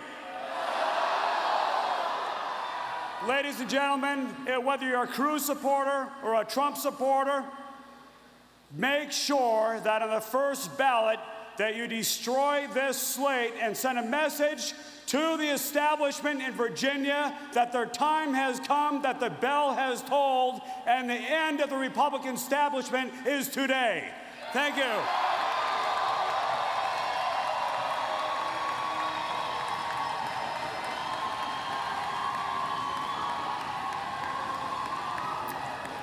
Next, we will hear from Corey Crowley on behalf of the Kasich campaign. Corey? Good afternoon. I'm Corey Crowley from John Kasich's campaign. here to speak on behalf of the governor. Also to ask you to support a unity slate that will be proposed as the third slate. We're not in favor of the nominating slate. We're in favor of a unity slate. So we ask that you'll support that. I also would like to encourage you, if you want to defeat Hillary Clinton this November, to consider John Kasich the only candidate who can beat her this fall. He beats her in 16 polls. Well, look, it's just polling. It's reality, folks. I'm sorry about it, but it's true. 16 polls, he beats her. He's the only one who beats her. If we want to beat her in every swing state and put this Republican conservative reformer into the White House, we need to support John Kasich. Thank you very much.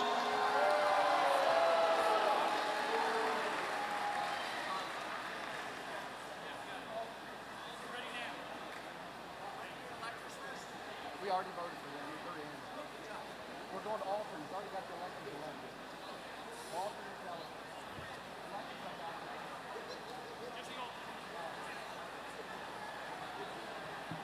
Okay, at this time, I'd like to call on the chair of the Nominations Committee to report the Nominations Committee slate for alternate delegate to the Republican National Convention. The names will also be presented on the screen.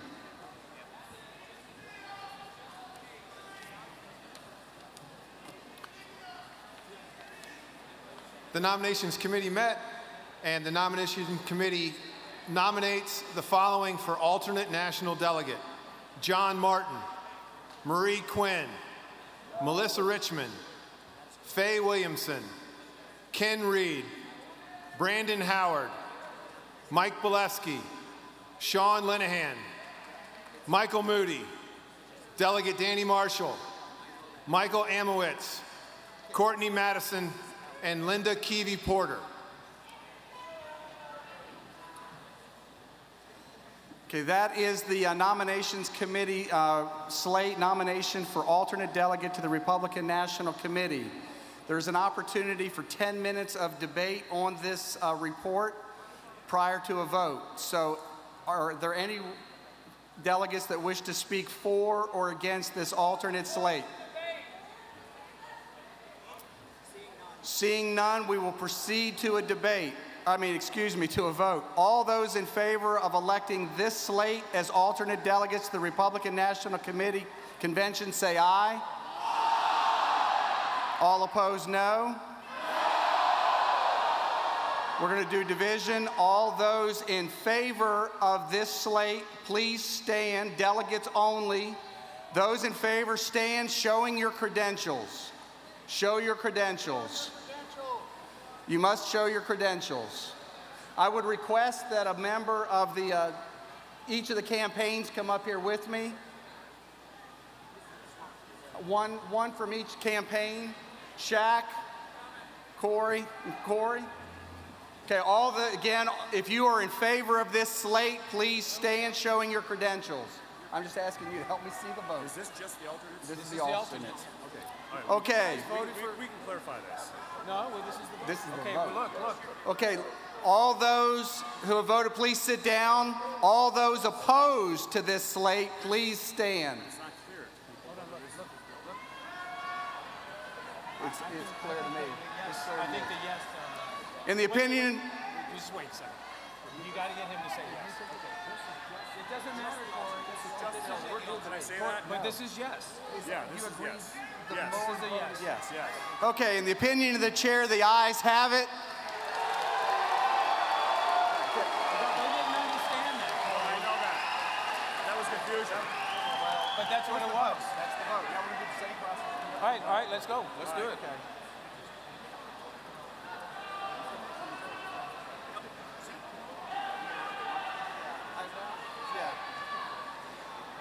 Again, so the delegates that are listed, the names listed on the screen have been elected as alternate delegates to the Republican National Convention.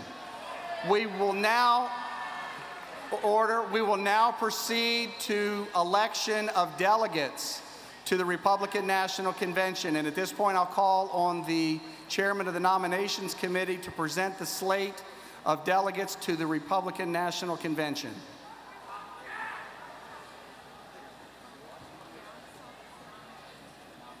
The Nominations Committee nominates Ken Cuccinelli,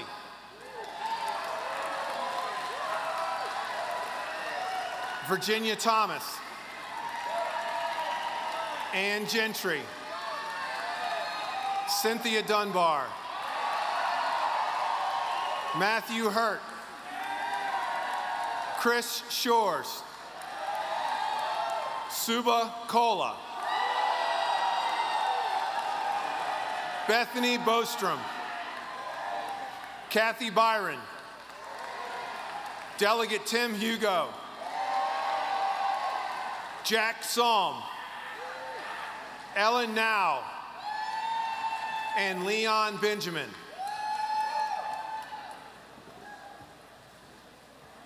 Again, that is the nominating committee's nominated slate for delegates to the Republican National Convention. We will have a total of 10 minutes of debate available on this slate, 5 minutes for the slate, 5 minutes opposed to the slate. Each speaker will be given 1 minute. The first person that would like to speak in favor of the slate, is there anyone that would like to speak in favor of this slate? Hi, my name is Mick Staton. I am a former member of the Board of Supervisors in Loudoun County, and I am an elected delegate to the National Convention from the 10th. My name is Mick Staton. I am a former supervisor from Loudoun County, and I'm an elected 10th District delegate to the National Convention, supporting Senator Cruz. I would urge everybody to support this slate. I would be proud to go to Cleveland with this slate, and I urge you all to vote for its passage. Thank you. Anyone that would like to speak against this slate? Hello, Mr. Chairman. My name is Leon Benjamin, and I'm a delegate, and I oppose this slate. This should be something where Virginia should be represented by the people and by the voice of the people. I propose a unity slate.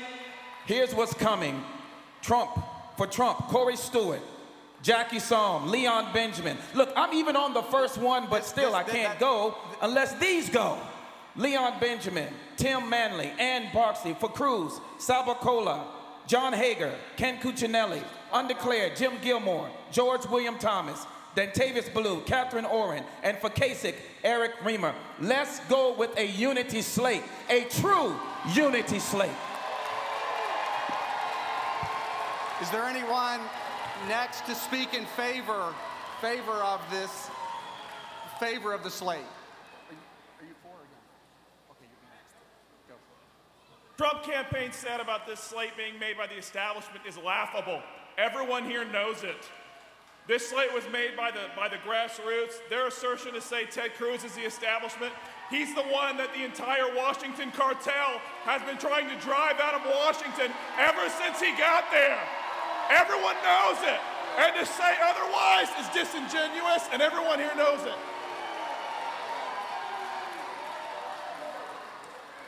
Okay. Person to speak in opposition to the slate. Good evening, Virginians. My name is Mike Smith. I was a candidate.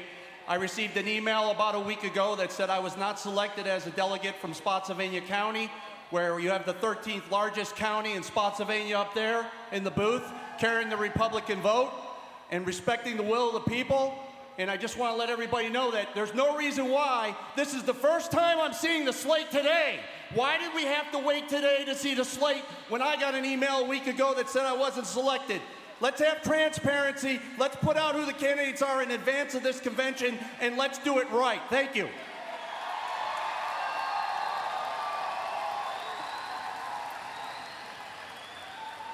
Okay. Next to speak in support, if you'll state your name. I'm Charles Cervantes. I'm a delegate from Arlington. I've been a Republican for 40 years. I've supported a lot of these great people, including Ken Cuccinelli. I go back to George Allen, Jim Gilmore, all of them. These people are Virginians who have worked their heart out. They're not representing a carpetbagger from New York City who's a celebrity candidate. And let's vote for Virginians because they have proven their mettle. Vote for the slate.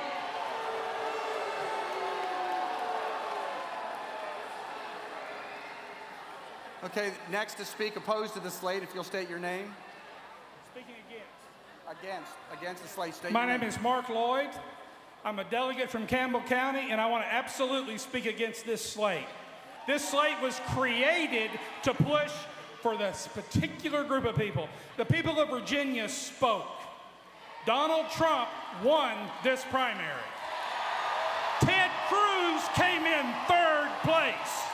Number 3, Marco Rubio, he's not here, but this is the unity slate that's coming is for proportional allocation of these delegates to represent the voice of the people that voted.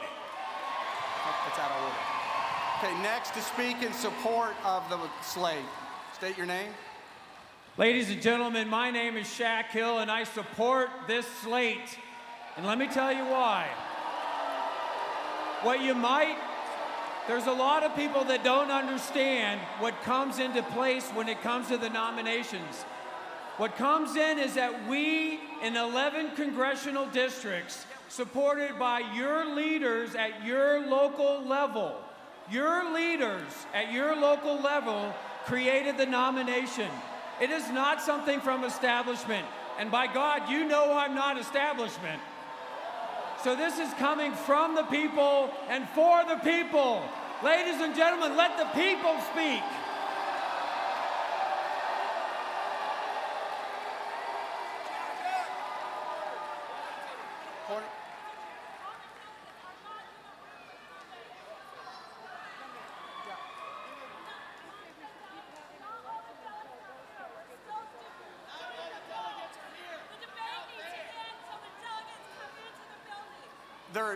The point of order is there are delegates that are not here. I understand there may be balloting going on, but the debate can continue. The next person is to speak against the slate. Are you to speak against the slate? Is this working? Okay. Hello, my name's Ramona Austin. I'm from Virginia Beach.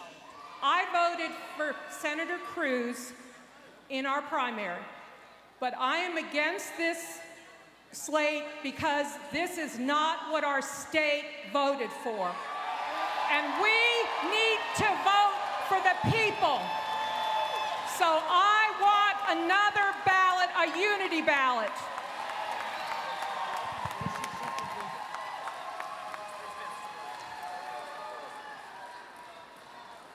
Okay, someone to speak in favor of the slate. Ken Cuccinelli speaking in favor of the slate.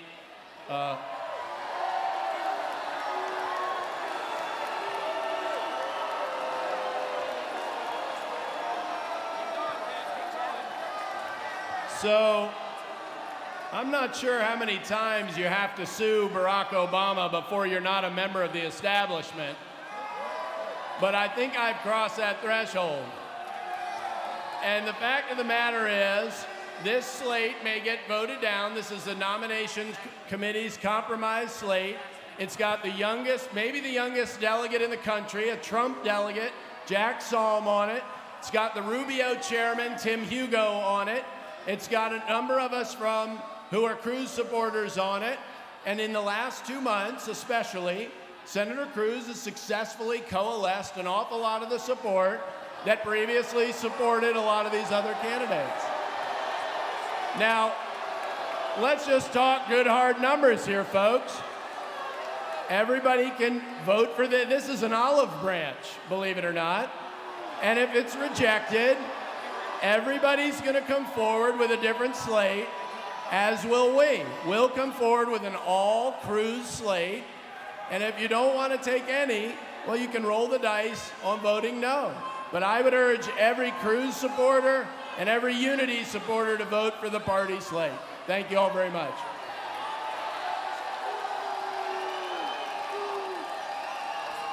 Is it on? Okay, now the last person to speak in opposition to the slate. Okay, guys, you all know me. I'm Gary Byler. I've been to every one of these things since 1976. The last time we broke a nomination slate, which I hope we're going to do again today, we did for Ronald Reagan. Let me let you in a little secret. Let me let you all in a little secret. We don't really get to pick who's going to be the president in just this room. We do get to pick who's going to be the governor, lieutenant governor, and attorney general if we don't screw this up and go at each other's throat. Now, Ken, we have added you to the unity slate, and Jack Salm, along with me, is not for this slate that's being proposed now. We are for a true unity slate. Guys, we're going to go home. We've got other races to do. We should all be friends here instead of politically attacking each other. But fair is fair, right is right. Vote this down. Join the Cruz people in Virginia Beach.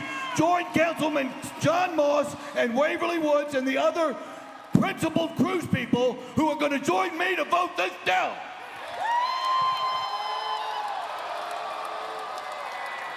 Okay, that concludes the debate. Again, it was 5 minutes for, 5 minutes against, and that's where the debate is over. What we're going to do now is stand at ease. The convention will stand at ease so that the unit chairs who are outside can come back in to participate in the voting. So we will, as soon as I'm advised that they are back in, we'll proceed to the vote on this slate.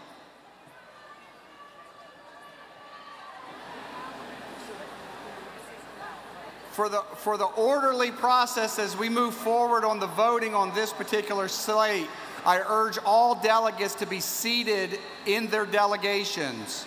Because of the voting procedures, if you are not in your delegation, you may not be eligible to vote, depending on how this voting goes. So please be seated with your delegation, or you run the risk of your vote not counting. Of this slate, stand. All of those, you may be seated. All of those opposed to this slate, please stand with your credentials. People stand for vote. There's no way to know.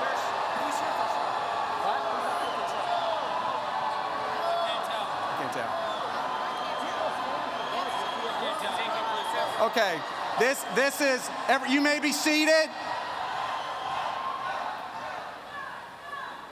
After consultation not only with myself but all the campaigns, that vote is too inconclusive. So we're now going to entertain a motion.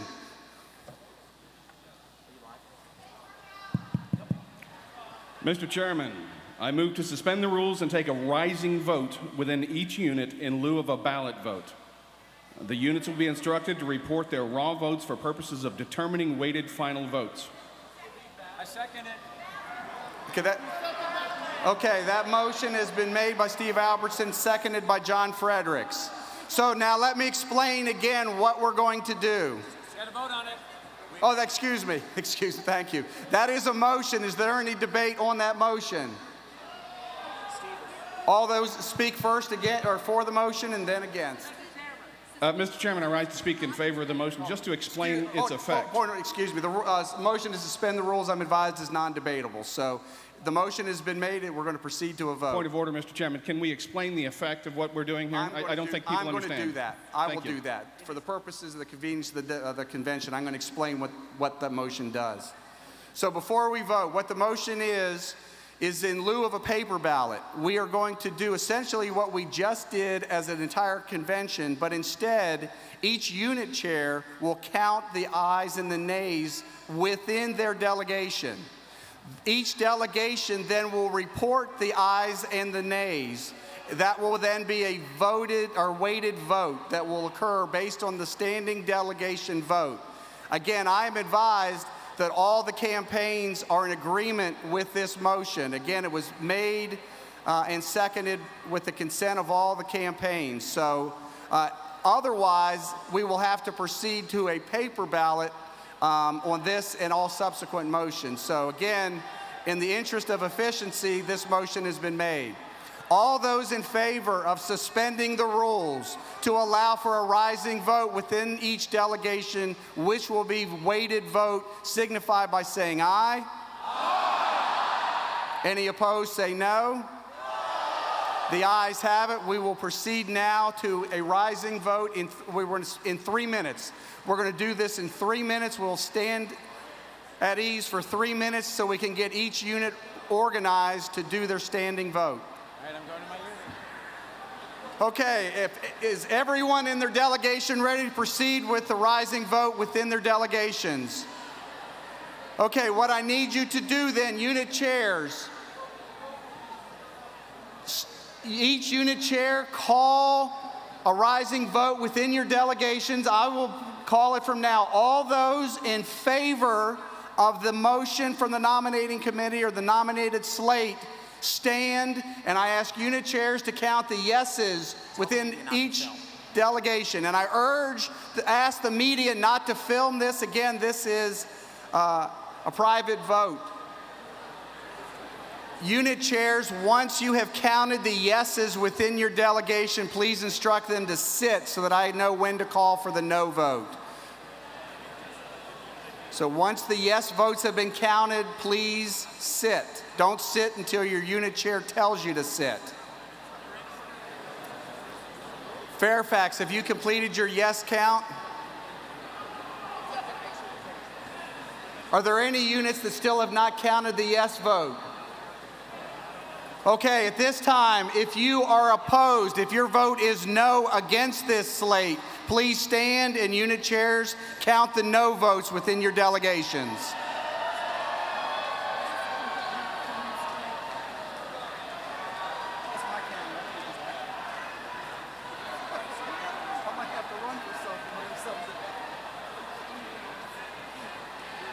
Actually, it's not. Mine's on the other side.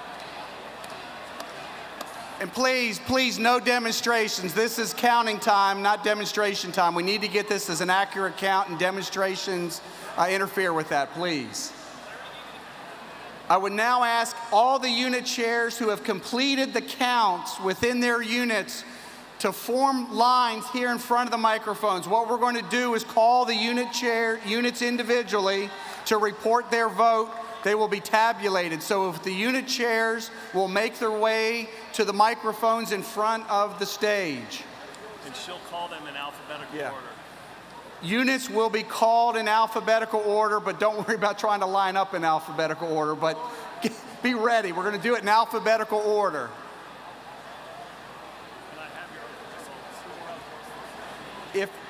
If all the unit chairs have started forming towards the front again, we're going to do it in alphabetical order. So if you know you're at the beginning of the alphabet, move your way closer to the microphones. If you know you're towards the end of the alphabet, move back. Accomack, you're right where you need to be. Are we ready? And I'm going to call on the Credentials Committee Chair, Eric Herr, to again explain how the weighted vote works. Hello.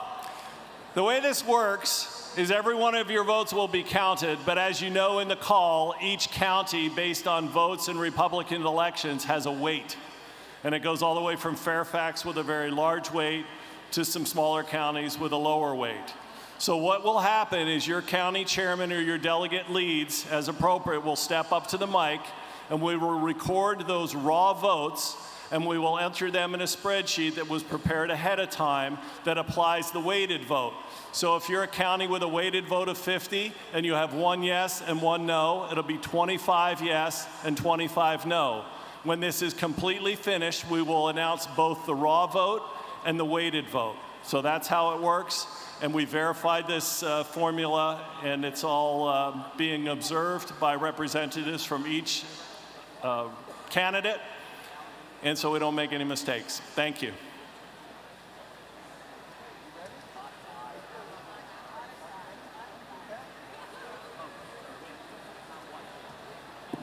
Okay, I'm going to call the convention secretary to the podium. She will call the roll of the counties and take your raw votes.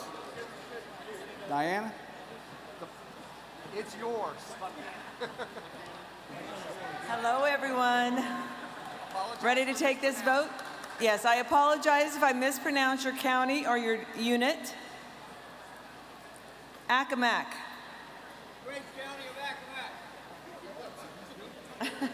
County of Accomack of the Eastern Shore of Virginia. 7 noes, 1 yes. Albemarle. Ask him to report yes and no. Okay, please report yes and no. Yes first and then no. Albemarle. Thomas Jefferson's Albemarle County, 2 yes, 27 no. Alexandria. Colonial Seaport, the city of Alexandria, 14 yes, 14 no. Allegheny, Covington. Allegheny, Covington, 1 yes, 0 no. Amelia. Amelia County, 2 yes, 5 no. Amherst. Amherst County, 5 yes, 4 no. Appomattox.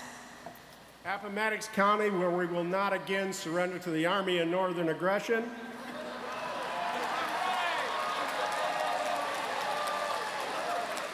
Three yes, 2 no.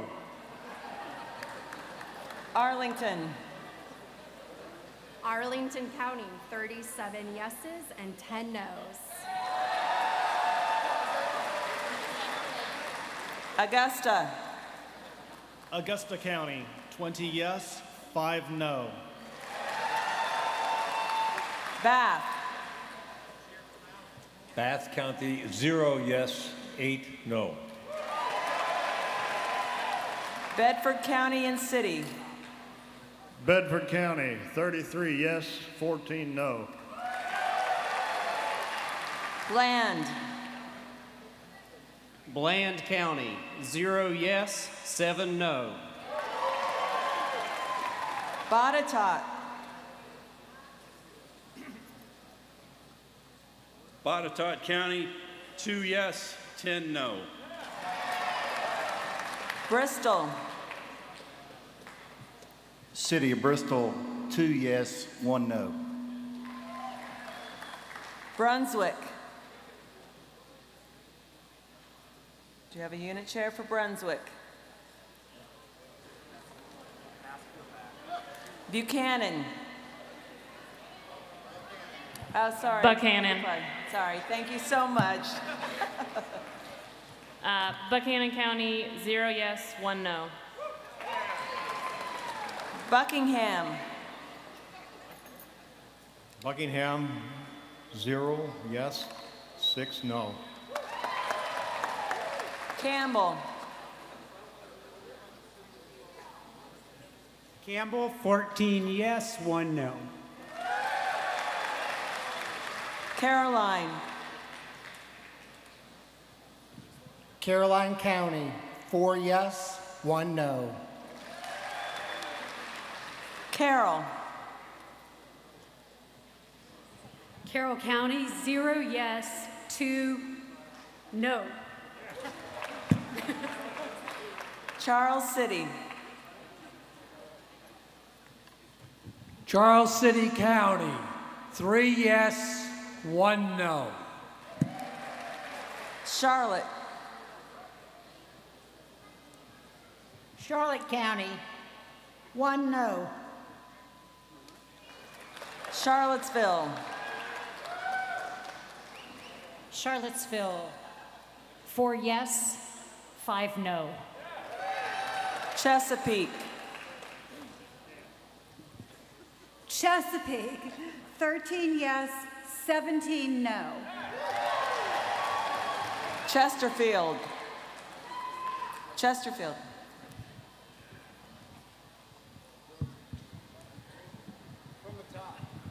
From the top. Chesterfield, 43 yes, 34 no. Clark County. Clark County, 5 yes, 4 no. Colonial Heights. City of Colonial Heights, 3 yes, 4 no. Craig. Craig County, 1 yes, 0 no. Culpeper. Culpeper County, 9 yes, 20 no. Did you get that? I didn't have that. Cumberland. Cumberland County, 2 yes, 0 no. Danville. City of Danville, 1 yes, 0 no. Dickinson. Dickinson County, 0 yes, 4 no. Dinwiddie. Dinwiddie County, 0 yes, 10 no. Emporia, Greensville. No delegation. Essex. 1 yes, 0 no. Fairfax City. City of Fairfax, 2 yes, 0 no. Fairfax County. Fairfax County votes 169 yes, 85 no.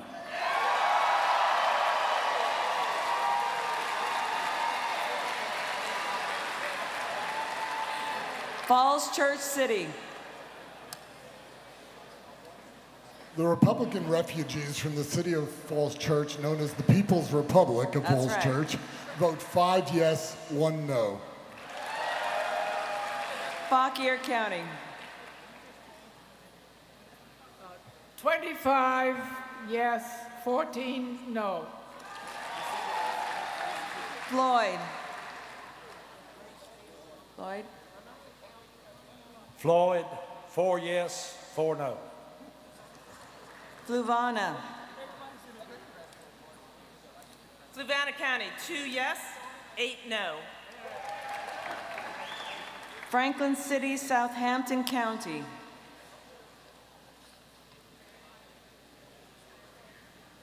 Zero yes, 1 no. Franklin County. Franklin County, 2 yes, 8 no. Frederick. Frederick County, 31 yes, 7 no. Fredericksburg.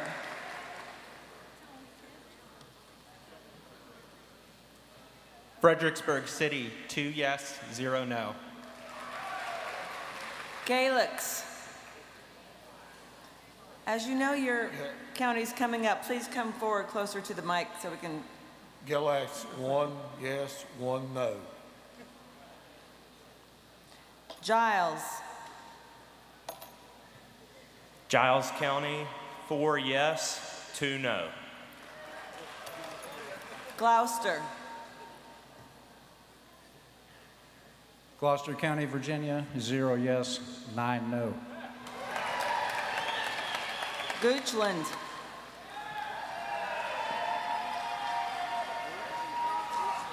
Goochland County, 14 yes, 8 no. Grayson. County of Grayson, 1 yes, 1 no. Greene. Greene County, 8 yes, 8 no. Halifax. Halifax, 3 yes, 7 no. Hampton.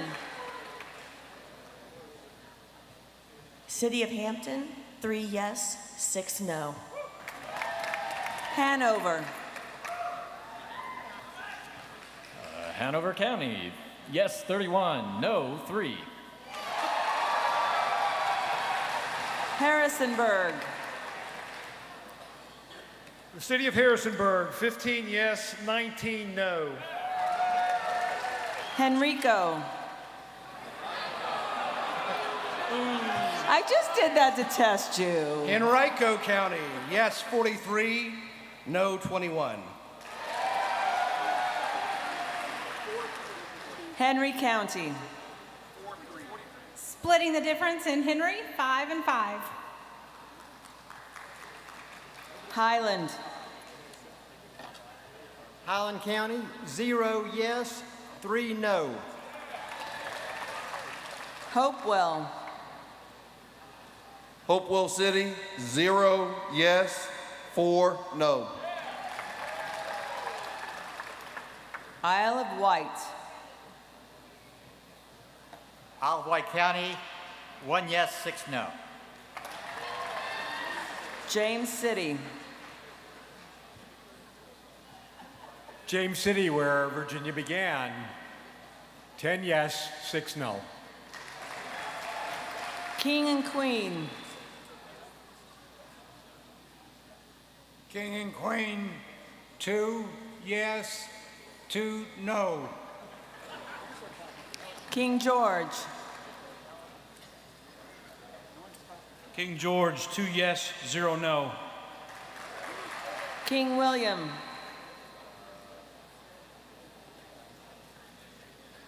King William, 1 yes, 1 no. Lancaster.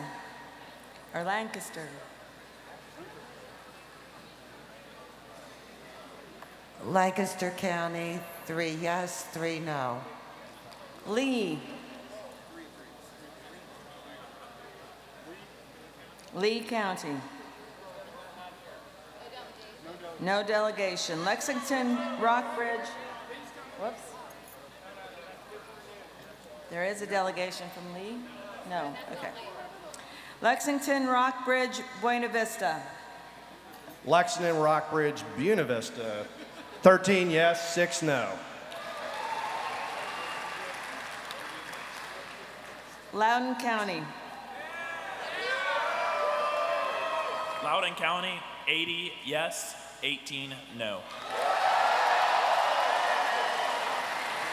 Louisa. Louisa is 3 yes and 2 no. Lunenburg. Lunenburg County, 4 yes, 2 no.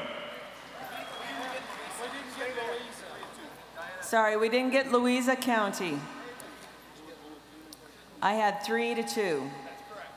We had 3 yes, 2 no.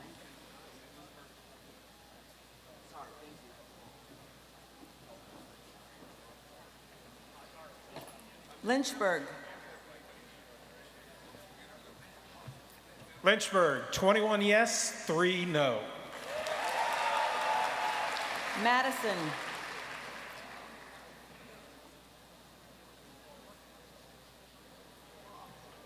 Beautiful county of Madison, Virginia. 2 yes, 6 no. Manassas. Beautiful, historic Manassas. 6 yes, 8 no. Manassas Park.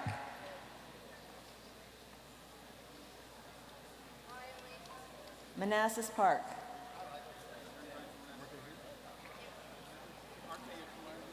Martinsville. Martinsville, 1 yes, 3 no. Matthews. Matthews, 1 yes, 1 no. Mecklenburg.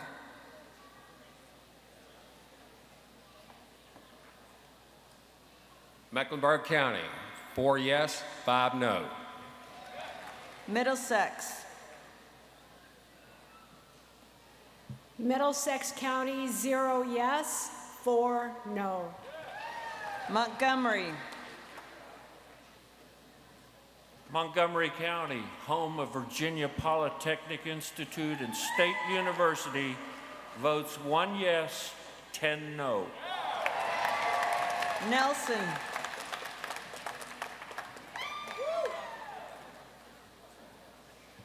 Nelson County votes 8 yes, 3 no.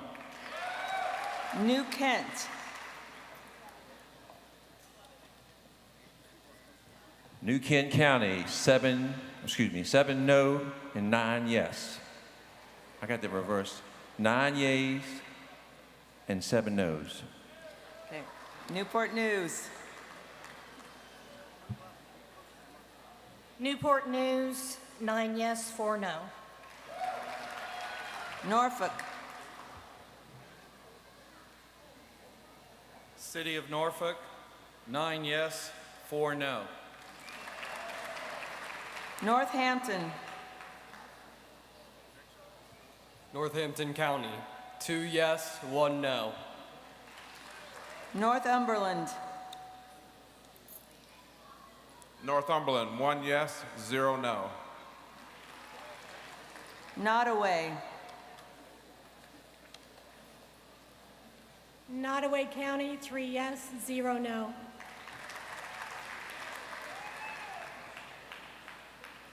Orange. Orange County, 9 yes, 8 opposed. Page. Page County, 1 yes, 11 no. Patrick. Patrick County, 2 noes. Petersburg.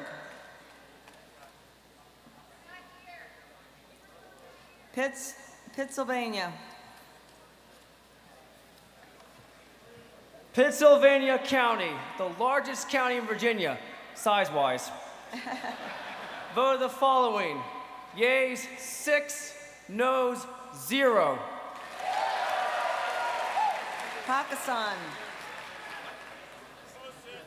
City Thank of you. Poquoson, Thank you so much. 5 yeses, 0 nos. Portsmouth. The historic Port of Portsmouth votes 2 yes, 6 no, 1 abstain. Powhatan. Powhatan County, 8 yes, 0 no's. Prince Edward. Prince Edward County, 5 yes, 4 no. Prince George.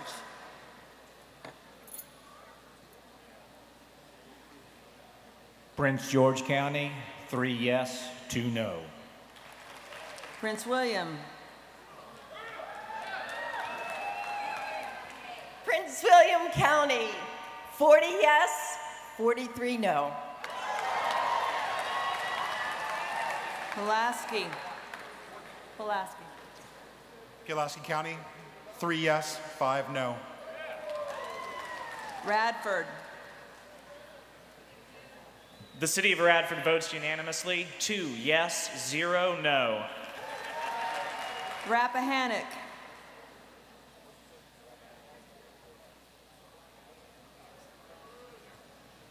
Rappahannock County votes 1 yes, 7 no. Richmond City. City of Richmond votes 11 yes, 18 no. Richmond County. Richmond County, 2 yes, 2 no. Roanoke City. Roanoke City, 10 yes, 3 no. Roanoke County. Roanoke County, 20 yes, 10 no. Rockingham.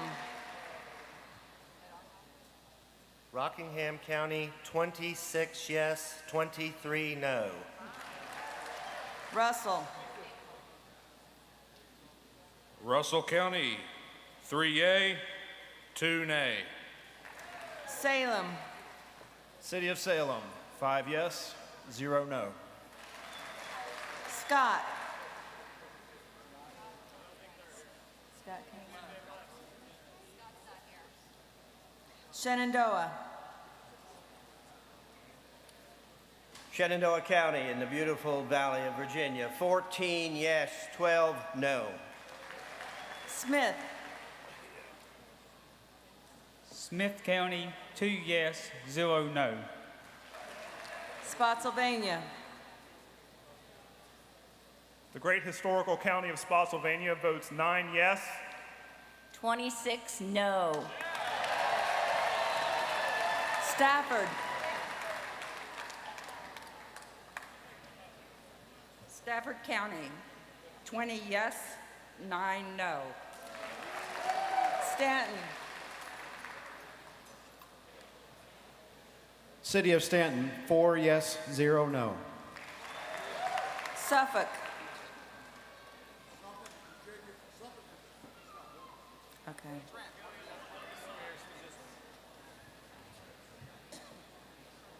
Suffolk, Virginia votes 0 yes, 9 no. Surrey. Surrey County votes 1 yes, 0 no. Sussex. Tazewell. Tazewell. Thank you. I knew it'd be Tazewell wrong. County is Trump country through and through. 0 yes, 1 no.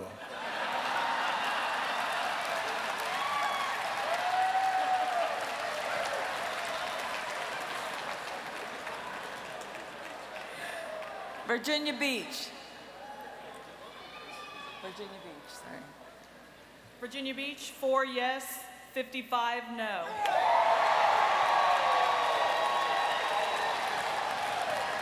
Warren County. Warren County. Warren County, 10 yes, 11 no. Washington.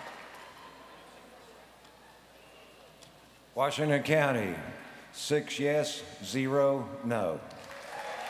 Waynesboro. Waynesboro, 5 yeses, 7 noes. Westmoreland.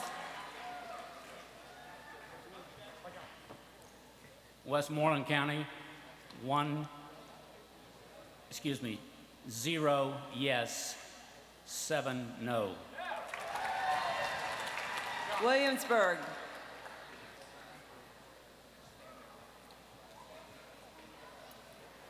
The colonial capital of Virginia votes 3 yes, 1 no.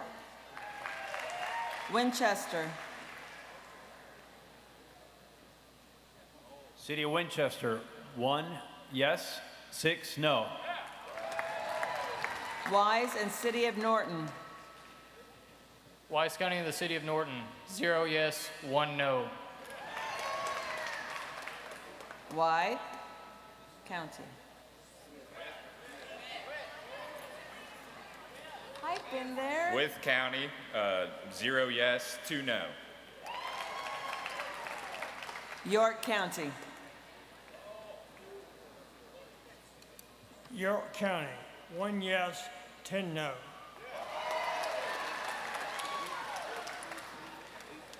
We will calculate the vote. Thank you all. Confirm there was no unit that did not report their totals, correct? If the unit did not get called, make sure you come to the podium now. I think all units were called, and those that weren't don't have a delegation. But while they're counting that, how did you think that process went? As opposed to a paper ballot, what do you think? Okay, just checking.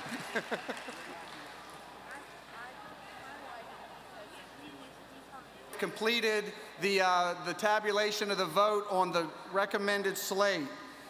The raw vote was 1,033 yes, 858 no. The weighted vote, yes, 5,963.454, no, 5,230.546. The slate passes. I will now call the chair of the Credentials Committee to give a report on the results of the National Committeewoman race. Eric? Thank you, Mr. Chairman. And I report these results, and they're very close. This vote was monitored by both candidates. It was counted, it was verified, and it was tabulated under visibility and transparency to both candidates. The raw vote for Obenshain was 1,045. The raw vote for Dunbar was 1,202.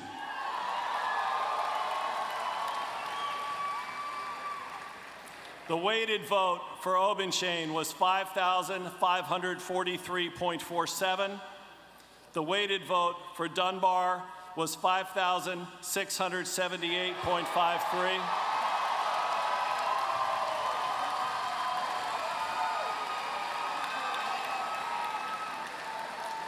in accordance with the rules requiring 50% or greater. Ms. Dunbar wins.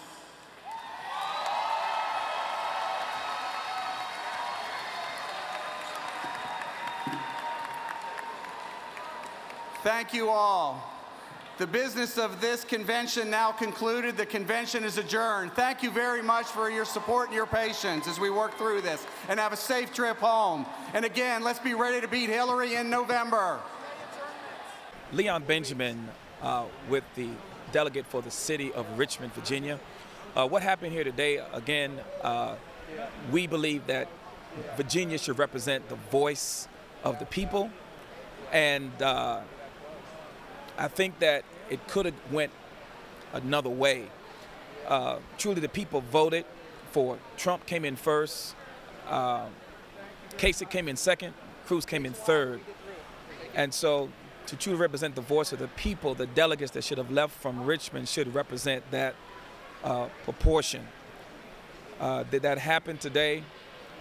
Maybe not, but we still believe that the victory will be won in the end. Thank you. Well, you got 38%, and Ted is successfully coalescing, unifying most of the rest of the party. And that's the only way we can do this. It's the only way we can win a vote like this, is that kind of unifying. And there are a lot of people who 6 months ago wondered whether Ted Cruz could do that or would do that, and he has done it. It's why we're doing so well. That and having a good grassroots is why we're doing so well in these events all around the country. And, you know, we don't win everywhere. We didn't win in Massachusetts today, but we won in Virginia today. And really, this was a compromise slate. This was an olive branch. People here didn't want to hear that, but you saw how the votes went. If we wanted a 13-0 slate, we could have had it. Instead, we supported the mixed slate that was a unity slate, and that's an effort we're trying to make all around the country. Thanks, guys. It was a lot closer than we thought it would be.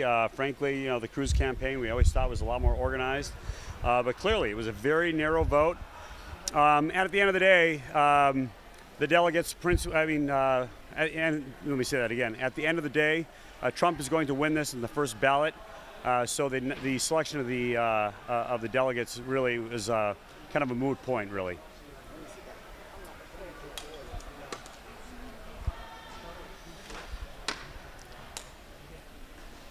Cuccinelli talking smack, huh? I like that.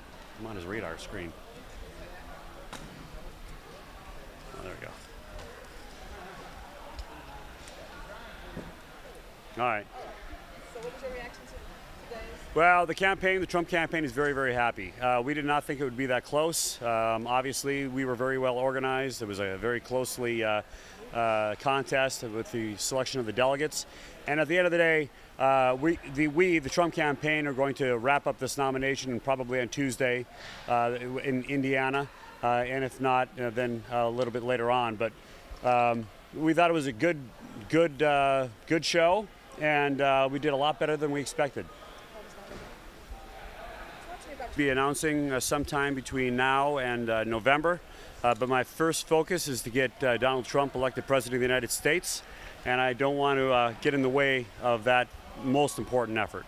Let me ask you this, what is it you bring to the table to be the governor of Virginia? Well, I'm a fighter. I've been up in Prince William County. I'm elected by 500,000 people in a 60-40 Obama district.